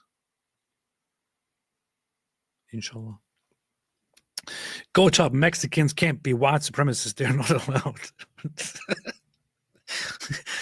allowed. Songs of relief. War is messy, but cleanup is a breeze with Benjamin Cohen's all-new Evaporate. Use code Frankist for a free pager. Knew too much, knows too much. Mexican is a nationality, not a skin color or race. That's true. Powerful. Leaf of a vine eternal. Me llamo Guillermo Chapel. No me gusta juice. Yeah. Song of relief. Can you believe these times we live in? I can't. Vatican II says Christians and Muslims worship God. You see, Nick is a Muslim, alhamdulillah. Steve McLovin. Yeah, it also says that that it is absolutely unacceptable to collectively hate Jews or depict them as bad or evil or responsible for anything. Unfortunately, Nick Fuentes doesn't get the memo. Nick Fuentes only has security 1 week every 2 years. What's the joke here? I don't get it. I don't know. Celia Rosencrantz said the fear of being persecuted for degeneracy causes people to construct an outwardly pious and righteous facade. It's a self-defense mechanism. This is kind of what I was thinking of. That's probably what's going on with these people who pretend to be these warriors for a moral society, and it turns out that they're just a bunch of perverts. That's what it looks like. That's what it looks like with these people. And Wyckoff, every anti-Semite I've met personally has been diagnosed as mentally ill. The ones on X and people like Nick seem that way too. Yeah, well, lots of these people who have, who especially go for the conspiracy theories, are people who will have big obsessions with paranoia and, you know, extreme distrust in society, thinking, "Oh no, no, nothing is happening for no reason. Do you see that car that just drove past us? Why would it drive past us? Why would it do that? Why is there a car? It clearly is a proof that the Jews are doing something." Yeah, some people are simply they're wired to cling to conspiracy theories, and they'll just look around at things and say, "Hey, this little detail of this story doesn't something off about this. What should I believe instead? This conspiracy theory that's like 1,000,000 times more insane than the original story, but that will somehow be more believable to them." Now, the conspiracy theorists can go in all kinds of directions. They'll cling to all sorts of things, but saying, "Hey, Jews are behind everything," that's among the more attractive conspiracy theories for people to cling to. So yes, you are going to get a disproportionate number of people who have mental problems. And just look, who do we have? Kanye. Powerful. Powerful.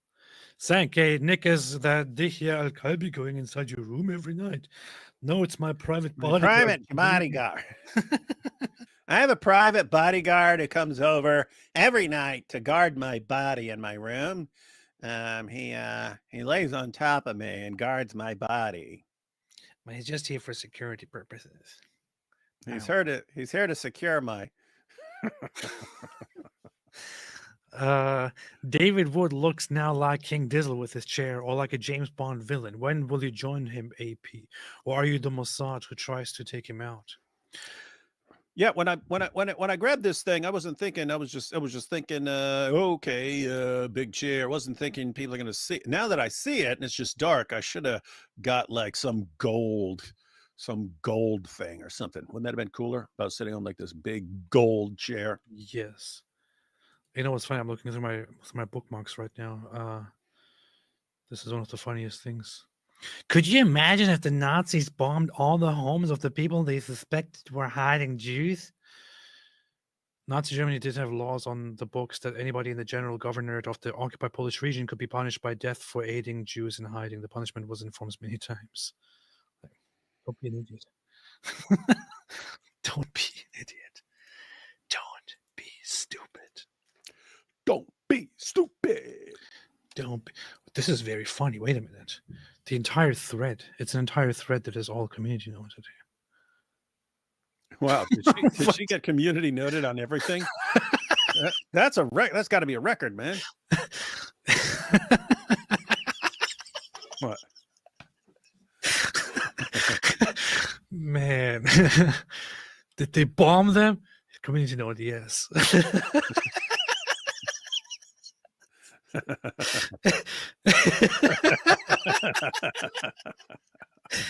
Man, that's nasty. It's funny though. The funny thing about chairs is that at some point I had a chair that was actually the opposite of what David has. It was one of those chairs that are just, you know, you just sit on them and they don't have a rest or anything, and it's kind of bouncy to distract yourself. And I thought it was kind of cool. It was keeping me more productive and focused. But then something happened to it. I don't know. When I came to visit you and brought a bunch of stuff with me, I came back. I couldn't find the chair anymore. I have no idea if I left it in a hotel room or chair. Something. Yeah, it was like a foldable. It was like a chair that you could. It's possible because you were in a hotel room, so yeah. We were recording there. Yes, I think I might have lost. I might have just left it there because it was very small. Estini Estini says, I know the truth about 9/11. Trust me, I know all about inside jobs. Knows too much. It's no coincidence anti-Hebrew hate-filled hypocrites just so happen to be the worst people on the planet. It is a big coincidence, actually. Huge coincidence. Estini, wait. Other people were trying to take my man. Back off. He's my cutie patootie. Ein Berliner mit Berliner. In Berlin wurden vor kurzem zwei This is an English-speaking channel. Ein Berliner mit Berliner. What is this? This is an English-speaking channel. We don't do German here. In Berlin wurden vor kurzem zwei Polizisten von einer Polizeitransperson missbraucht, haben sich scheinbar in einer Bar gefunden. Sachen gibt's. That's interesting. Huh. Coffeehouse Dialogue says, you see, Ridwan just laughed at his misfortune. You see the proof, Arab-Turkish accent. Yeah, it's true. Spartans wouldn't let their daughters marry until they were 20 years old. Why? Stronger and healthier offspring. This age limit idea is not new. This is true. Facts. And guys, I was mentioning earlier when I was talking about, you know, the age at which girls are finishing school and then being away from their parents and so on. That just happens to coincide. With, as we've seen from Inspiring Philosophy, who's done all the research on this, that tends to coincide with all the health problems that arise from child marriage when they reach a low point, is right around the 17 to 19-year-old range. That's when the health problems of getting pregnant, you know, danger to the mother, danger to the baby, that's when these drop very low. In other words, it's significantly safer to get pregnant when you're 18 than when you're 13. You get pregnant when you're 13, might even have a baby with no problems and so on, but the chances of you having problems are significantly higher the younger you are. In other words, so I thought I should have a background here. In other words, no, senor. Oh, you wanted a different picture up? Yeah. No, senor. No comprende. No comprende. No Ash habla. McDeroy, fajitas, you better watch out and never end up in prison because you're for sure eligible to be some big black dude's female dog. No doubt. We will be watching. This is pretty rude. Ash McDeroy. Pretty rude. Might like that. I don't know. RKZ edits. Made it to my second live. Very, very nice. Keep up the good work. I've been watching all your lives for the last couple months because I have nothing better to do. I have learned so much love from Canada. David would stop hating on my country. It's not our fault you went to prison.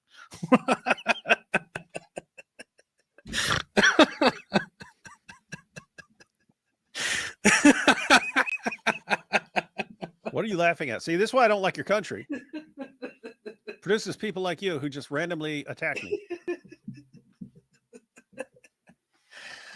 Wow, man. That was brutal.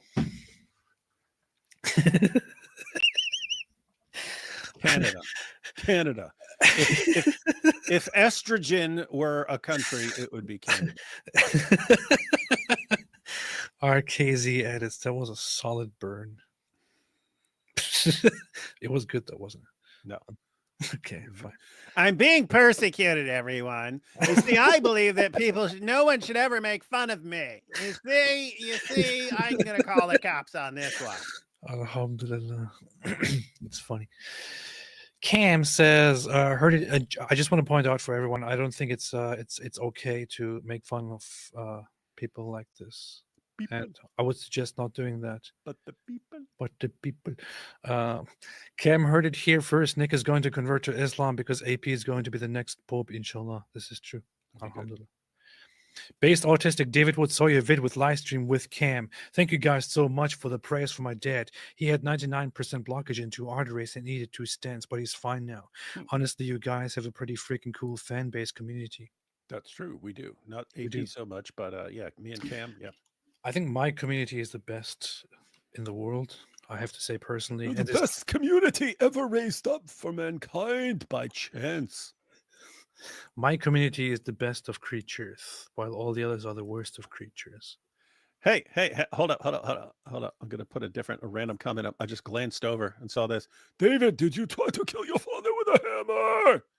Yes, I literally made a 34-minute video going through all the details, which you can find on my channel. I have no idea why in 2024 this is still confusing to people, and they're treating it as some, is it just a rumor? David, what's going on? You see, I can literally make an entire video and people will just instantly ask me about it. Like they don't know. David, why are you trying to hide the fact? Why are you trying to conceal it with this 34-minute video on your channel? Why are you not talking about it, David? Why is no one talking about this? Base Autistic, wish your father all the best. Hey, did you review that? You guys reviewed that debate between Alex O'Connor and the Knechtly guys. I saw everyone bashing the Knechtly guys, saying that they did horribly. Yeah, apparently they're not. They may be great at what they do on college campuses, but as far as like sit down formal debate with someone like Alex O'Connor, I don't know enough to comment. Based on the feedback, apparently they did not do well, but that's not what our live stream was about.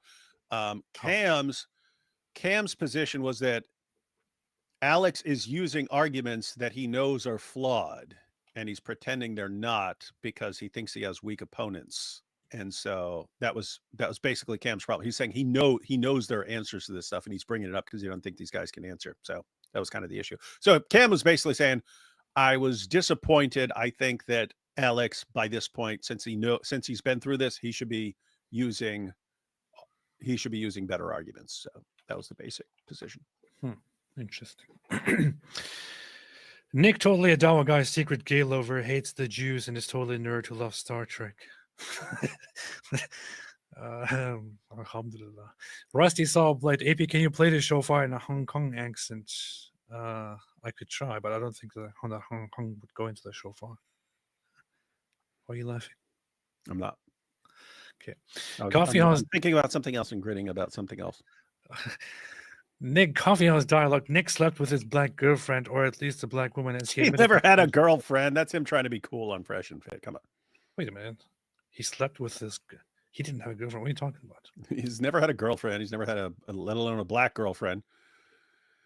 He's changing the story. I'm pretty sure that he never came close to a woman. That's weird. I don't think that's true. I think you're pranking us, Coffee House dialogue. Shauna Thornton says, Fuentes family got here in the early 20th century. My ancestors predate the American Civil War.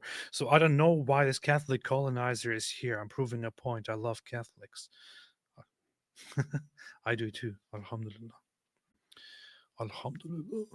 Ari Wasserman, my name is Stu Pitters, and I signed the Declaration of Independence next to Nico Jose Fuentes. You can see the stew stain I left when I had 6.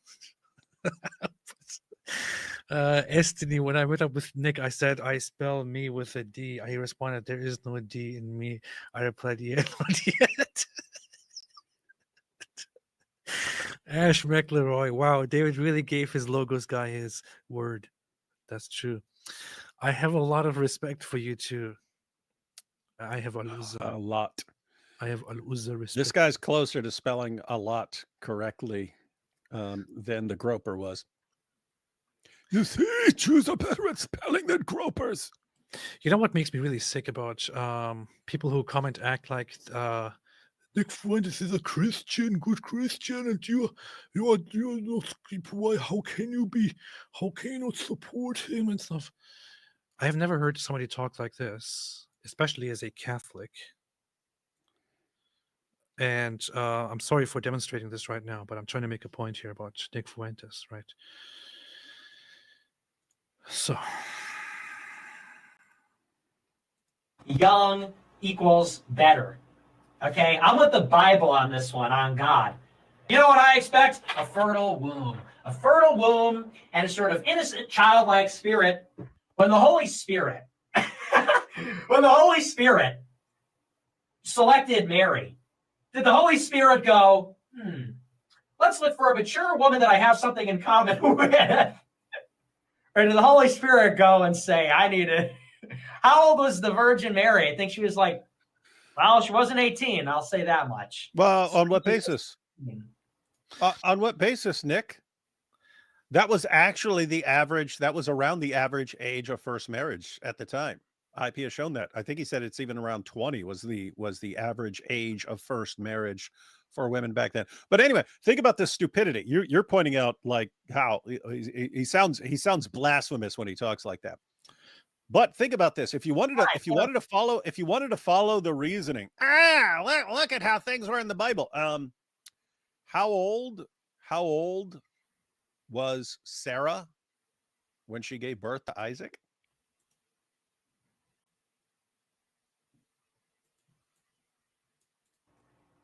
No, like over 90. Mary.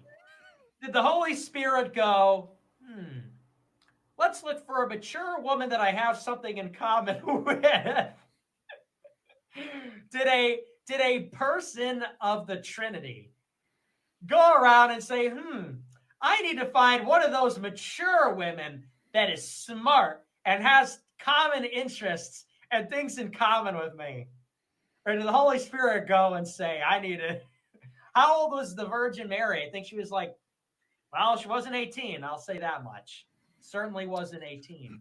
This is our pillar of a fertile Catholic Christian faith here. And a sort of innocent, childlike spirit. All these people in the chat, dude, just stop. Shut up. Shut up. If you're, I'm banning people. If you're telling me to stop, you're gone. Bye. Fuck you. I'm out here free thinking, okay? And if I've got weird sexual interests, and if I'm dropping these red pills on you, you're going to shut up and stop, dude, just stop. Why? What, am I scaring the hoes? Good. Fuck them hoes. Okay? Okay? You want to go to the Correct Opinion show? Go watch TV. And you can watch all the Correct Opinions havers tell you about how they want same-aged wives, and they want to talk about their interests, and they want to do normal, not weird things. Okay? Abundant, plenty of 30-year-old fish in the sea for you guys, okay? Because I'm in the shallow end of the pool. Because I'm in the shallow end of the pool. The kid end of the pool? Them hoes that can't swim. I know about, Destiny's wife creeping on me. She was creepy. Young, I'm in Destiny. I'm infamous. I'm a mysterious. Rolling with Destiny, eh? So it strikes me as a little bit disrespectful and weird for somebody who claims to be a devout Catholic to be talking about God, to be talking about the Holy Spirit and the selection of Mary and the sexualization of the topic, in comparing himself to and making this thing about laughing about how the Holy Spirit went around and said, "Oh, should I find one that has something in common with me, that is mature, 18 years old?" No, and he laughs about it. I mean, it is incredibly stupid on quite a few levels, and you could think about that just if you search the topic beyond the shallow aspect of it and think, how in the world are you comparing yourself in selecting a woman to to the divine, in selecting not the wife, not the companion, but the mother of this miraculous child being brought into the world? How do you think that is even remotely how do you think this is a good point to make? How dumb do you have to be? Seriously, how stupid do you have to be? It doesn't compare, it doesn't compute. It is so logically detached and dumb. If you want to think about the Trinity, if you think about God as a person, you cannot think about God selecting a sexually attractive, a likable person based on their age and things that they have in common with you, and then approaching them and then going for the younger one and so on. I mean, this is a completely messed up and weird representation of the entire topic of the Virgin Mary, of God, and so on. To loosely talk about it like this, it's very, very weird to me. What do you think, David? Yeah, sounds like a total dork and a loser. That's what he sounds like. It's kind of weird. It's pretty creepy. And I mean, just think the sort of fans who would be impressed by this dude. Oh, there you go. And by the way, guys, don't lose sight of the fact that what's he even trying to defend with all that nonsense? Child marriage. He wants to bang. He wants guys to be able to bang kids. This is so weird. Alfie here is obviously a groper, and Nick Fuentes fan says you sound like feminists. Have we ever seen one of these guys who could actually spell? No. Feminists. I put the men in feminists. The funny thing is, as I'm talking about this and critiquing what Nick Fuentes does here, I'm thinking that I'm approaching it from a more traditional perspective, and talking about how he's dealing so loosely with a topic that deserves more respect. And here's this guy saying, oh, "You sound like feminists." This guy would go to his religious authorities and say, "Oh, you guys are a bunch of losers, feminists, brainwashed, man, brainwashed. What respect? No, you have to be just like Nick Fuentes. You have to make jokes about sex and stuff when you talk about God. You know, and that's the right way. We're not little losers. We're not little softy weakling feminists." This guy would go to the figures in the Bible and tell them they sound like stupid feminists. He would go to the guys who wrote the texts of the New Testament and tell them that they sound like a bunch of brainwashed feminists. You guys sound like a bunch of brainwashed feminists. Everyone who's not a brainwashed feminist just sits around talking about banging little kids all day. That's what they do. See, guys, is that the sort of like low-level manipulation that works in your group? Oh, if someone says don't bang kids, we'll just say you sound like a feminist. And if they say don't support Hamas, we'll say you sound like a Jew. Stop licking the balls of Jew. Like everything with them is like manipulation 101, but it's tactics that are made specifically for manipulating morons. And they come over here, I'll tell you, if you're not on board with banging 5-year-olds, then you're a feminist. And the feminists, they don't want you banging 5-year-olds because they're trying to maximize the men for themselves when they're old.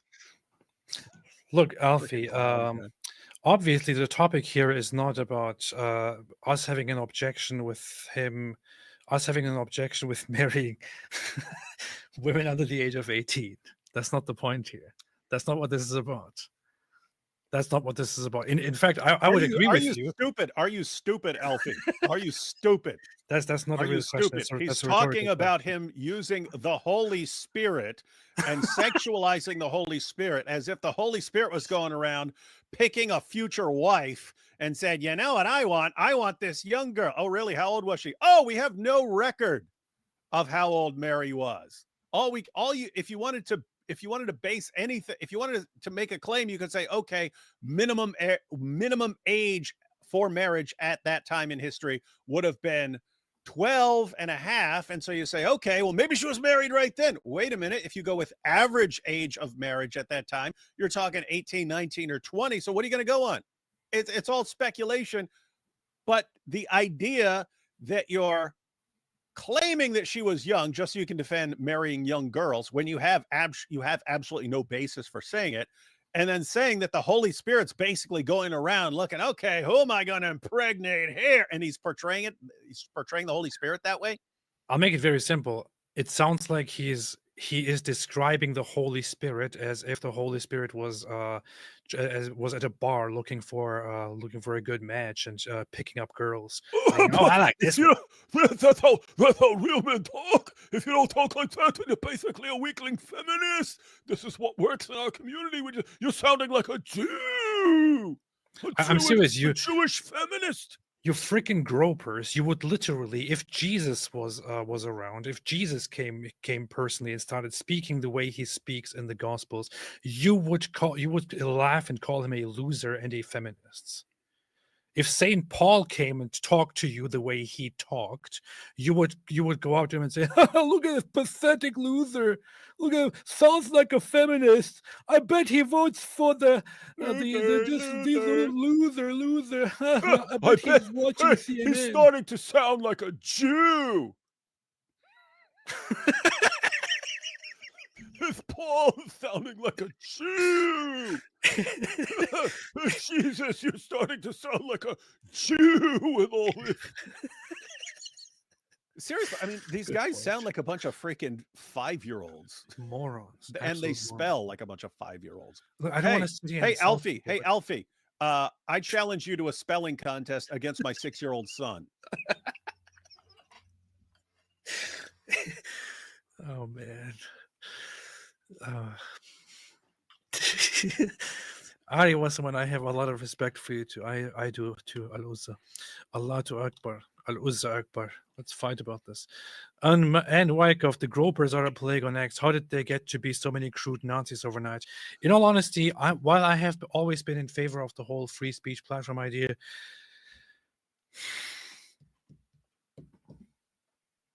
I know some people don't like it, but I think that Twitter turned from a pro woke bias platform into a pro neo-Nazi bias platform in a while.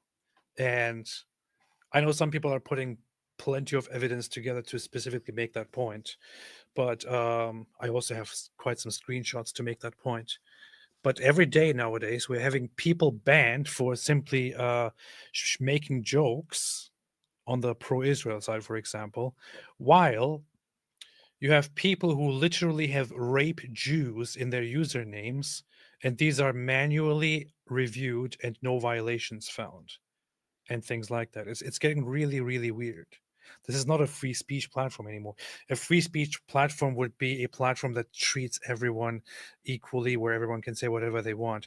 This is turning into something different, into something where they're trying to go against what was there before, which was the pro-leftist, pro-wokist bias, and now trying to do the opposite, which is not a path to go down. It's a very, very bad path. It's a very bad path. Arya wants someone, what would happen if Nicki Minaj woke up in an alley to Allah and Al-Uzza and Manat? I'm in your heart, but you're not 15-year-old drag queens. That's an interesting imagination. Andy Thompson, if they don't do idol worship, why are they called Muhammad? That's true. That's very, very true. K-Force, Nick Fuentes claims to be a believing Christian. Has he ever communicated Christian precepts or engaged in any sort of attempt to promote Christianity that wasn't clearly tied to a political move? No, on the contrary, he has also insulted very well-respected people in his own community, in the Catholic community, simply because they pointed out that politicizing Jesus for their own agenda with anti-Semitism and all that is not okay. He actually started insulting them and accusing them of having ulterior motives and worshiping the Holocaust. In fact, let me bring this up here. Trent Horn. Trent Horn. Trent Horn.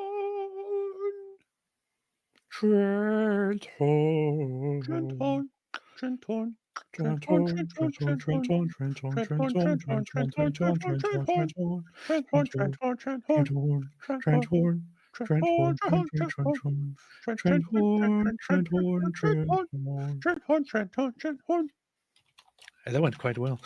That was also jam. It was also pretty dumb. But so here, let's see. Here he is. Here's another Christian Jew telling a stupid goyim the proper way to say Christ is king without being a Holocaust denier or an anti-Semite or one who praises Hitler. Thank you, Pope Jew. Now I understand. I will be a good goy from now on and always believe in the Holocaust. This is his response to a video by Trent Horn, which was very reasonable. I've seen it, in which Trent Horn was pretty much saying about the topic, Christ is King, what you and I said before as well, which is that if you are going to say the phrase, don't make it a politically motivated phrase where you use the name of Jesus in order to make a point against Jews. Don't use it, don't abuse it for your own political agenda. That's basically what Trent Horn was saying it. And his response is, here's another Christian Jew telling a stupid goyim the proper way to say Christ is king without being a Holocaust denier or an anti-Semite. I'm not sure where else this is, but he went on a huge rant about this, about Trent Horn, and also made a video in which he accused him of worshipping the Holocaust. This man has real problems, man. He has real problems with actual religious people. But I'm Mexican, so. Nick Fuentes. You see Oliver Stone on PBD talking about Jews in the banks and how Muslims countries took in Jews. Was like, Oliver, are you a Jew hater? Who's Oliver Stone? Oliver, you don't know who Oliver Stone is? No. One of the most famous directors, famousest directors ever. He directed JFK, man. Oh, that's Platoon, I think. Was he Platoon? I'm trying to think. He Born on the 4th of July. Natural Born Killers. That was written by Quentin Tarantino, though. Yeah. I watched that movie several times. Well, you know, it kind of fits. I mean, if you think about like the movie JFK, the dude is into conspiracy theories, so he's one of the conspiracy-minded people. The funny thing is, Quentin Tarantino said that nobody should watch the movie Natural Born Killers. He said he hates it. Yeah, because they changed it a bit too much. Yeah, that was back before people were letting him direct his stuff. He was just writing stuff, trying to get into stuff, and he wanted his movies done differently. People would buy the script and then they would make all kinds of changes. Powerful.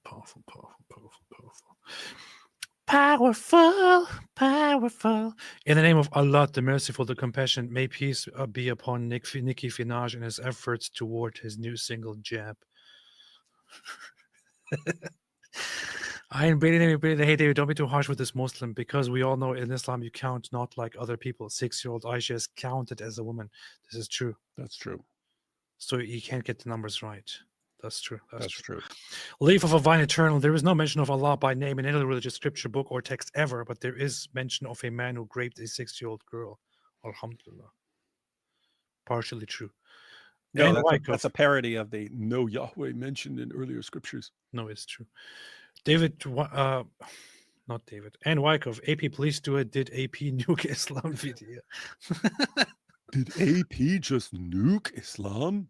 Guys, if you don't know what we're talking about, there's Syrian girl, and whenever there's some sort of just big explosion, like a big bomb is used, she posts, did Israel just nuke Syria? Did Israel just use a tactical nuke against Gaza? That she thinks that any big explosion is a nuclear bomb.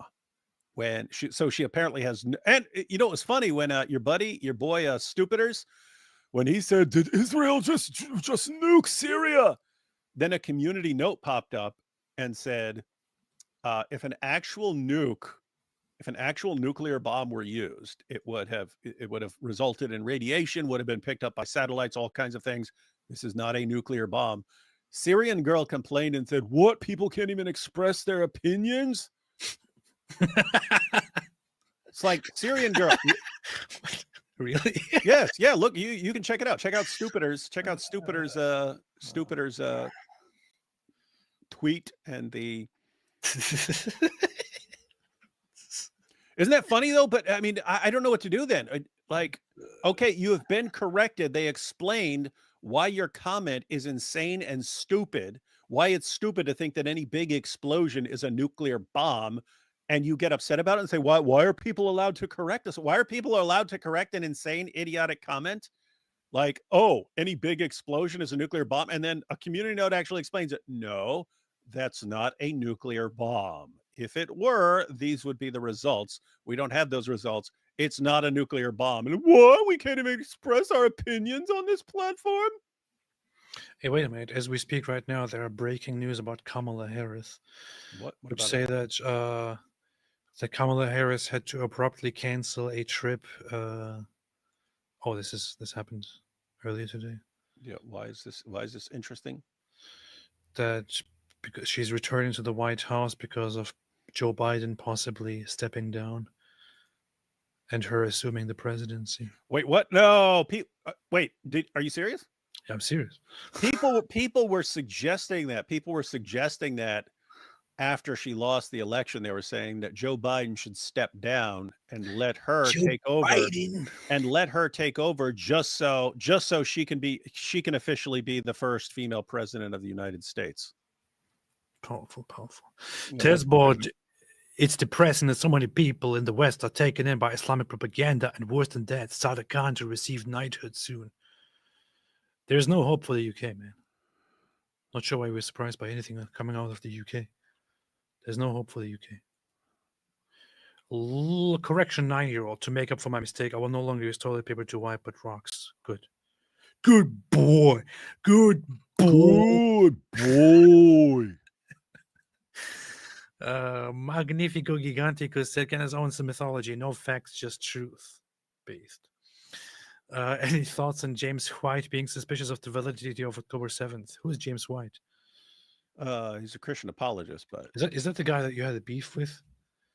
He had a beef with us because he didn't like things like Islamicize me and Muhammad's boom boom room. He wants us to be extremely nice when dealing with Islam, and we disagree. But I have no idea what he said about October 7th. But anyone who's suspicious about the validity of October 7th, I would say I'd have to see it. James is a smart guy, so hey, yo, I sent you a little link in the private chat. I don't know why we're talking about James. Who cares about James White? Like, who has ever heard of James White? I swear. Nobody has ever heard of James White. Did Israel just nuke Syria? Yeah, so he said, did Israel nuke Syria? By the way, I was just joking when I said nobody heard of James White. Okay, I have nothing but respect for people that nobody has ever heard of. So you see, guys, right? Big explosion there.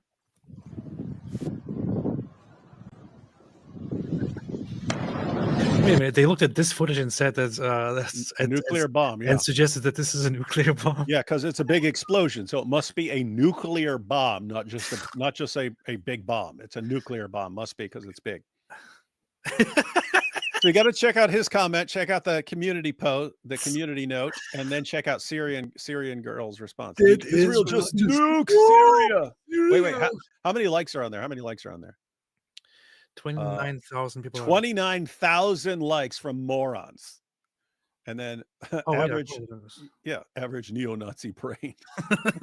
Are you stupid?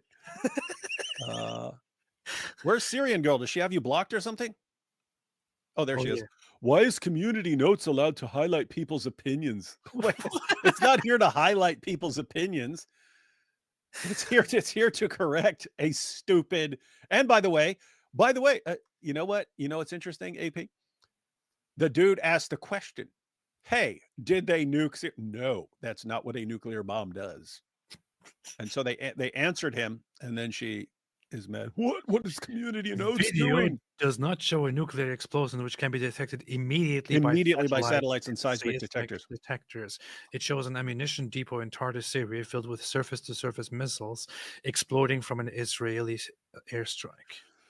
So that was a weapons depot filled with weapons, missiles, and Israel blew it up so that jihadis would not grab them. Powerful stuff. Powerful. But why are we talking about stupiders? Nobody has ever heard of stupiders. Stylus Burtis said, any thoughts on James White? How many times are you going to read that? Because James White is important. Daryl, Mary Solstice, axial tilt is the reason for the season.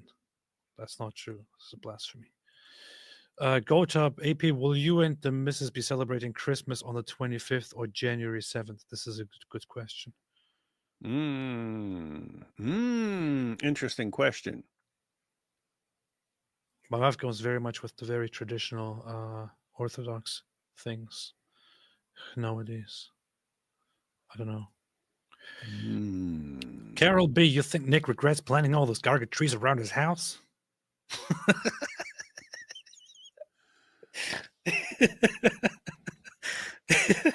This is a funny comment.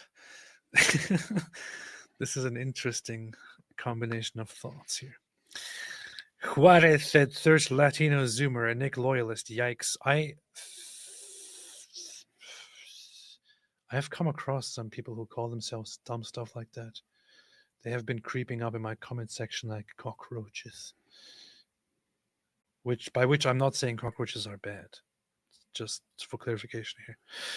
The Latino Zoomer. Slavic Chile says, my late Ukrainian grandmother once told me she saw a World War II Jewish mass grave the day after it was made. She said it was still moving.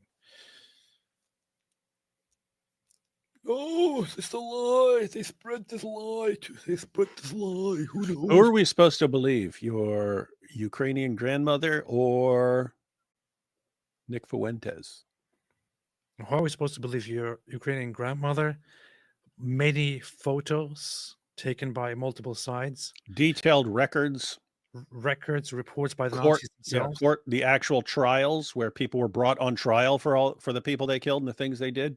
And admitted to these atrocities. Yeah, or their defense. Hang on, their defense. Just remind you, their defense was we were just following orders. That's why we did it, and not. What are you talking about? We didn't kill all those people. What are you crazy? You're crazy, man. Or should we believe Nick Fuentes? It's very clear to me. The choice is clear. Nick Fuentes. Yep, he's the groper. Songs of Relief. I didn't love that letter from the Palestinian Christian churches telling the rest of us to repent. How to connect with that? Yep, we went through that. Remember that? Went through that entire letter. No, we didn't. Or was that me and Rashid? It was you and Rashid. That was me and Rashid. AP must have agreed with the letter and therefore did not support our live stream. Powerful. Did they say you're kafir if you side with Israel? Yeah, kafir. Knows too much. Resupplying an enemy with aid in the middle of a war is not a proper response. Imagine if IL did 5% of what it's been accused of. IL, yeah. Imagine if Israel did 5% of what. Yeah. Cam, but I saw Allah's name in my cereal, you see. Powerful. Good reason. Islam programs people like this somehow because it teaches people to love deception and hate the truth. This sort of business is bad for the soul. That's what you're saying, but does Allah agree with that? I don't think so. Michael Beacon, good God to Turkish politician, no you. Yeah, that's when God put the uni-reverse card. Alhamdulillah. If I remember correctly, Ali Dawa had cursed AP and AP is still here. In fact, AP has come nearer and nearer to Christianity. AP joined the family of God. God.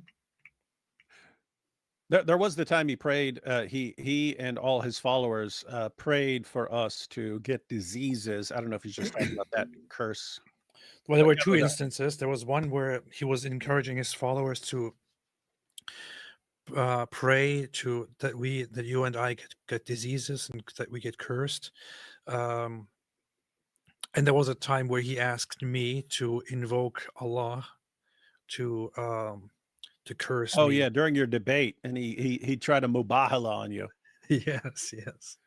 And then he pulled that little stunt, and he's like, "Oh, but you can't go down from the curse of Allah because you don't believe in Allah." Ha ha! I got you. That was the dumbest thing anyone had ever seen. I still can't believe that actually happened, man. Yeah, that was. Well, we'll just say that was some Ali Dawa level Dawa there. So I sit there. He says, "Okay, well, if you believe you're right, then how about you ask Allah to punish you if you're telling the truth?" And I'm like, "Yeah, okay." As somebody who does not believe in Allah and in Islam, that's no problem for me. Allah, punish me if I'm not telling the truth. Punish me if I'm wrong about this.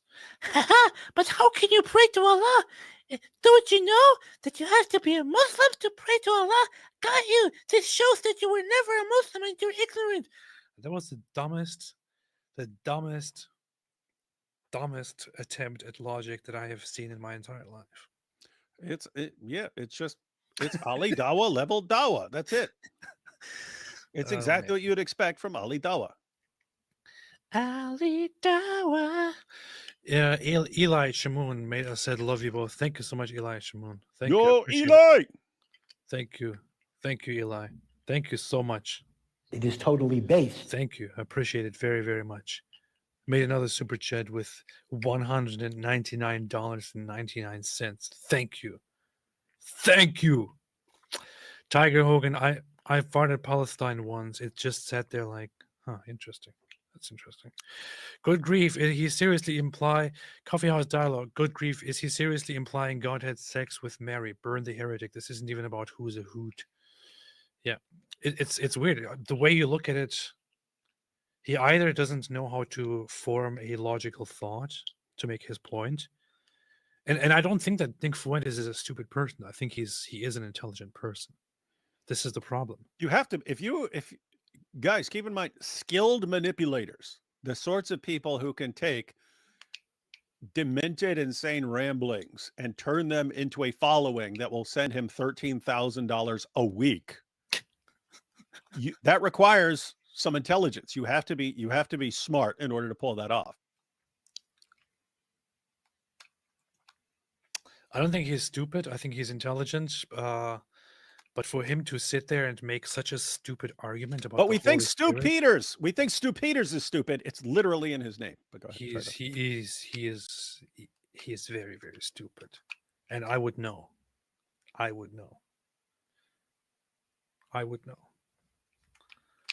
I'm an expert on stupid people.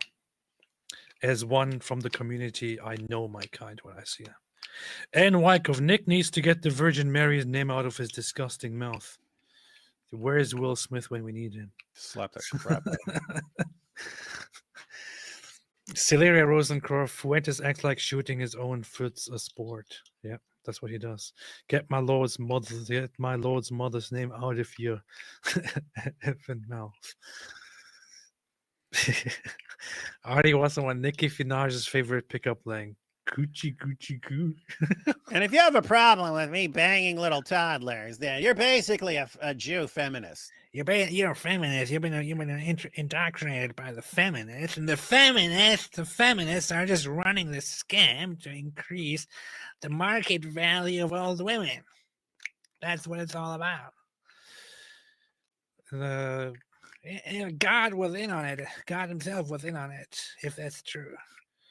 Naked Assad. A naked Assad picture there.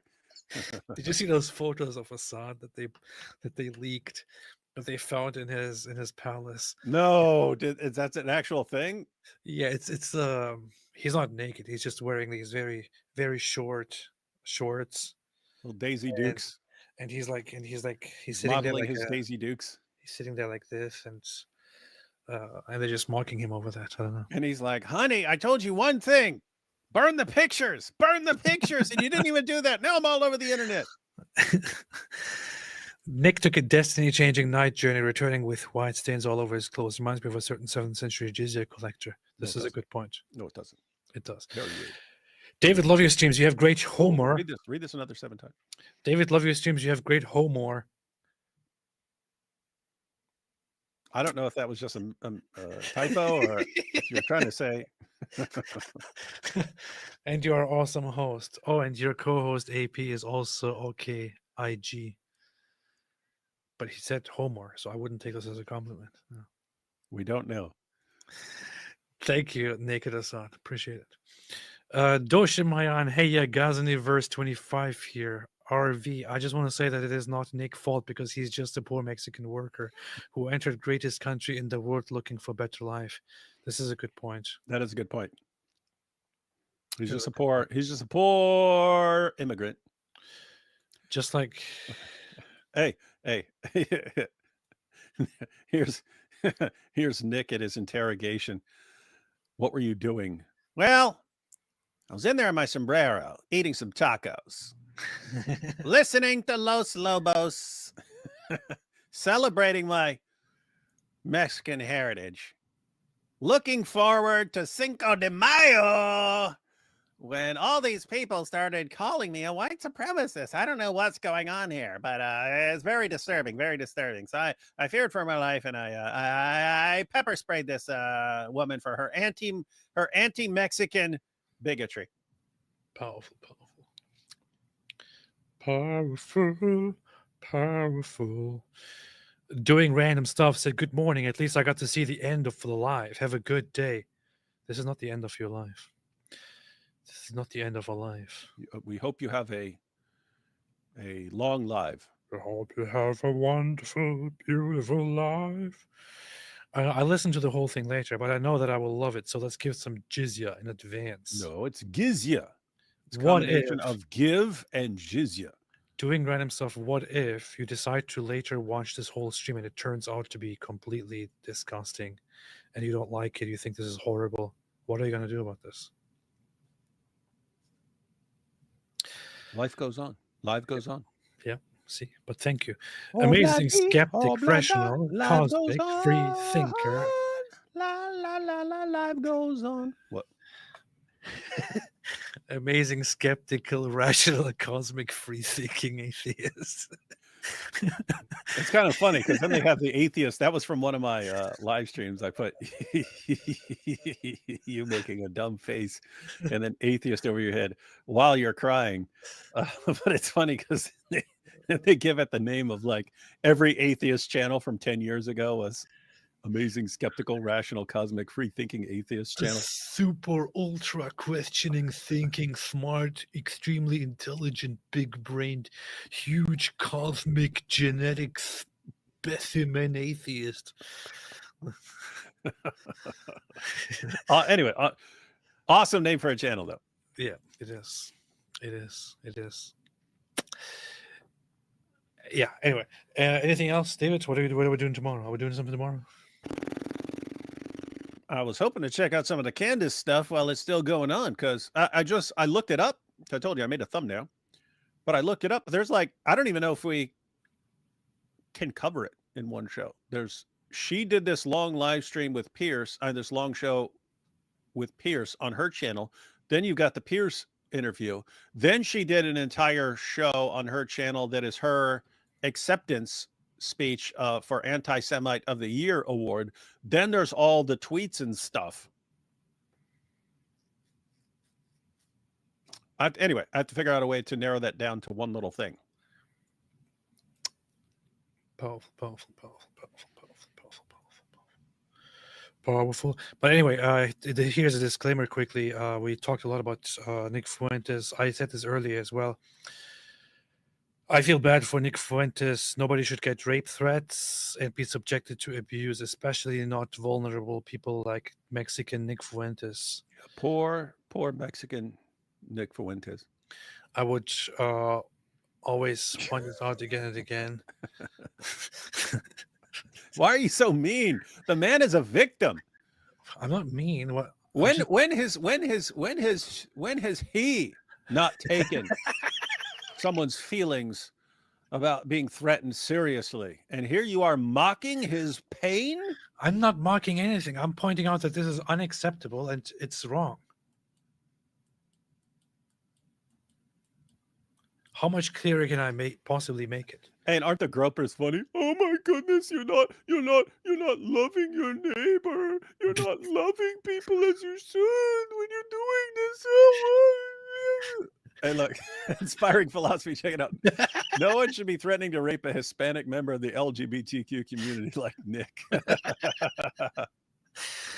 Then his guys show up. A gunman showed up with a gun and tried to kill him. The gunman is now dead. This is a bad take. If someone showed up to your house or any YouTuber's house, I hope people don't make jokes like this. In all honesty, if I was like Nick Fuentes and somebody showed up to my door to try to kill me, you should probably make jokes about me as well. And people would. Yeah. Especially the gropers. Yeah. They would all be mocking you. We know that because we've seen them do it. We've seen them mock even a woman who says, "Hey, your guys here, they're threatening to rape me and my daughter." That's what they say. That's how they respond. So think about this for a second. Nick Fuentes, his own community, his fans, actually went viral for posting an image where their giant frog creature is forcibly having sex with a woman in cartoon meme depiction, and they took a little child's face and put it on the face of that woman and said, "This is me and your daughter. These are the gropers." This is how they harassed one of their own with and with implications of child rape threats against her and her child, and then some other guy against him and his child. Nick Fuentes jumped in. All he said in response to that was, "Okay, guys, it's not a good look. Let's not do that." And then he started making fun of the woman who got the threats. And this very same guy, we are now supposed to feel sorry for him? Get the hell out of here. Get the hell out of here! Anyway, David, anything else? Nope. Only one shot. When does the stream ever end? This isn't Lord of the Rings. It is. Just because you said that, I have decided to go on for another Let's hour. go another tech with it. All night. We should do that one night. We should just go live all night one night. Yeah. I still think that we should do a drinking show one day. Oh, yeah, that'd be funny. Hey, we'll just pull up seriously, like random Daniel Hakikachu posts and tweets, but every time he promotes banging a 5-year-old, we have to take a shot. We'll be dead before the end of the live stream, but it'll make a good point. You imagine we're like actually dead by the end of the live stream of alcohol poisoning? And it'll be funny. It'd be good. It would send a good message about how obsessed these guys are with banging kids. I remember I once invited what's his guy's name? I forgot his name. He's a nice guy. He's a good guy. Digital Gnosis. He has a very small channel. I invited him on one day because he's a very smart guy, and reviewed a Daniel Hakikachu debate with him, and made notes every single time that Daniel Hakikachu made a logical fallacy or said something illogical, and it was just too much. Doing something like that and drinking, taking a shot whenever he does something stupid, he says something stupid, something illogical, that would be funny. We would die. That would be cool. Anyway, especially the only way you would survive is if you're specifically making it different fallacies. Yeah. Because he commits the same small handful of fallacies over and over again. In other words, he'll do the same fallacy, like black and white thinking, for instance, like 20 or 30 times in a video. So if you're taking it every time he commits the same fallacy, you're not going to survive. You will die. Yeah. That's why I think we should do it every single time he commits a fallacy. Then we would be dead. That's what I'm aiming for. It needs to be a good. Can you imagine? It would be amazing if it would get attention. You're just like, the live stream's still going because we're both dead and we can't even turn off the live stream. But can you imagine headlines like 2 streamers dead drinking live? It would be good. It would make for good clicks. Maybe we should try that. Yeah. Anyway, thanks everybody for watching. As always, have a fantastic day. And as where is it? All right here. As they like to say in the language of the goats.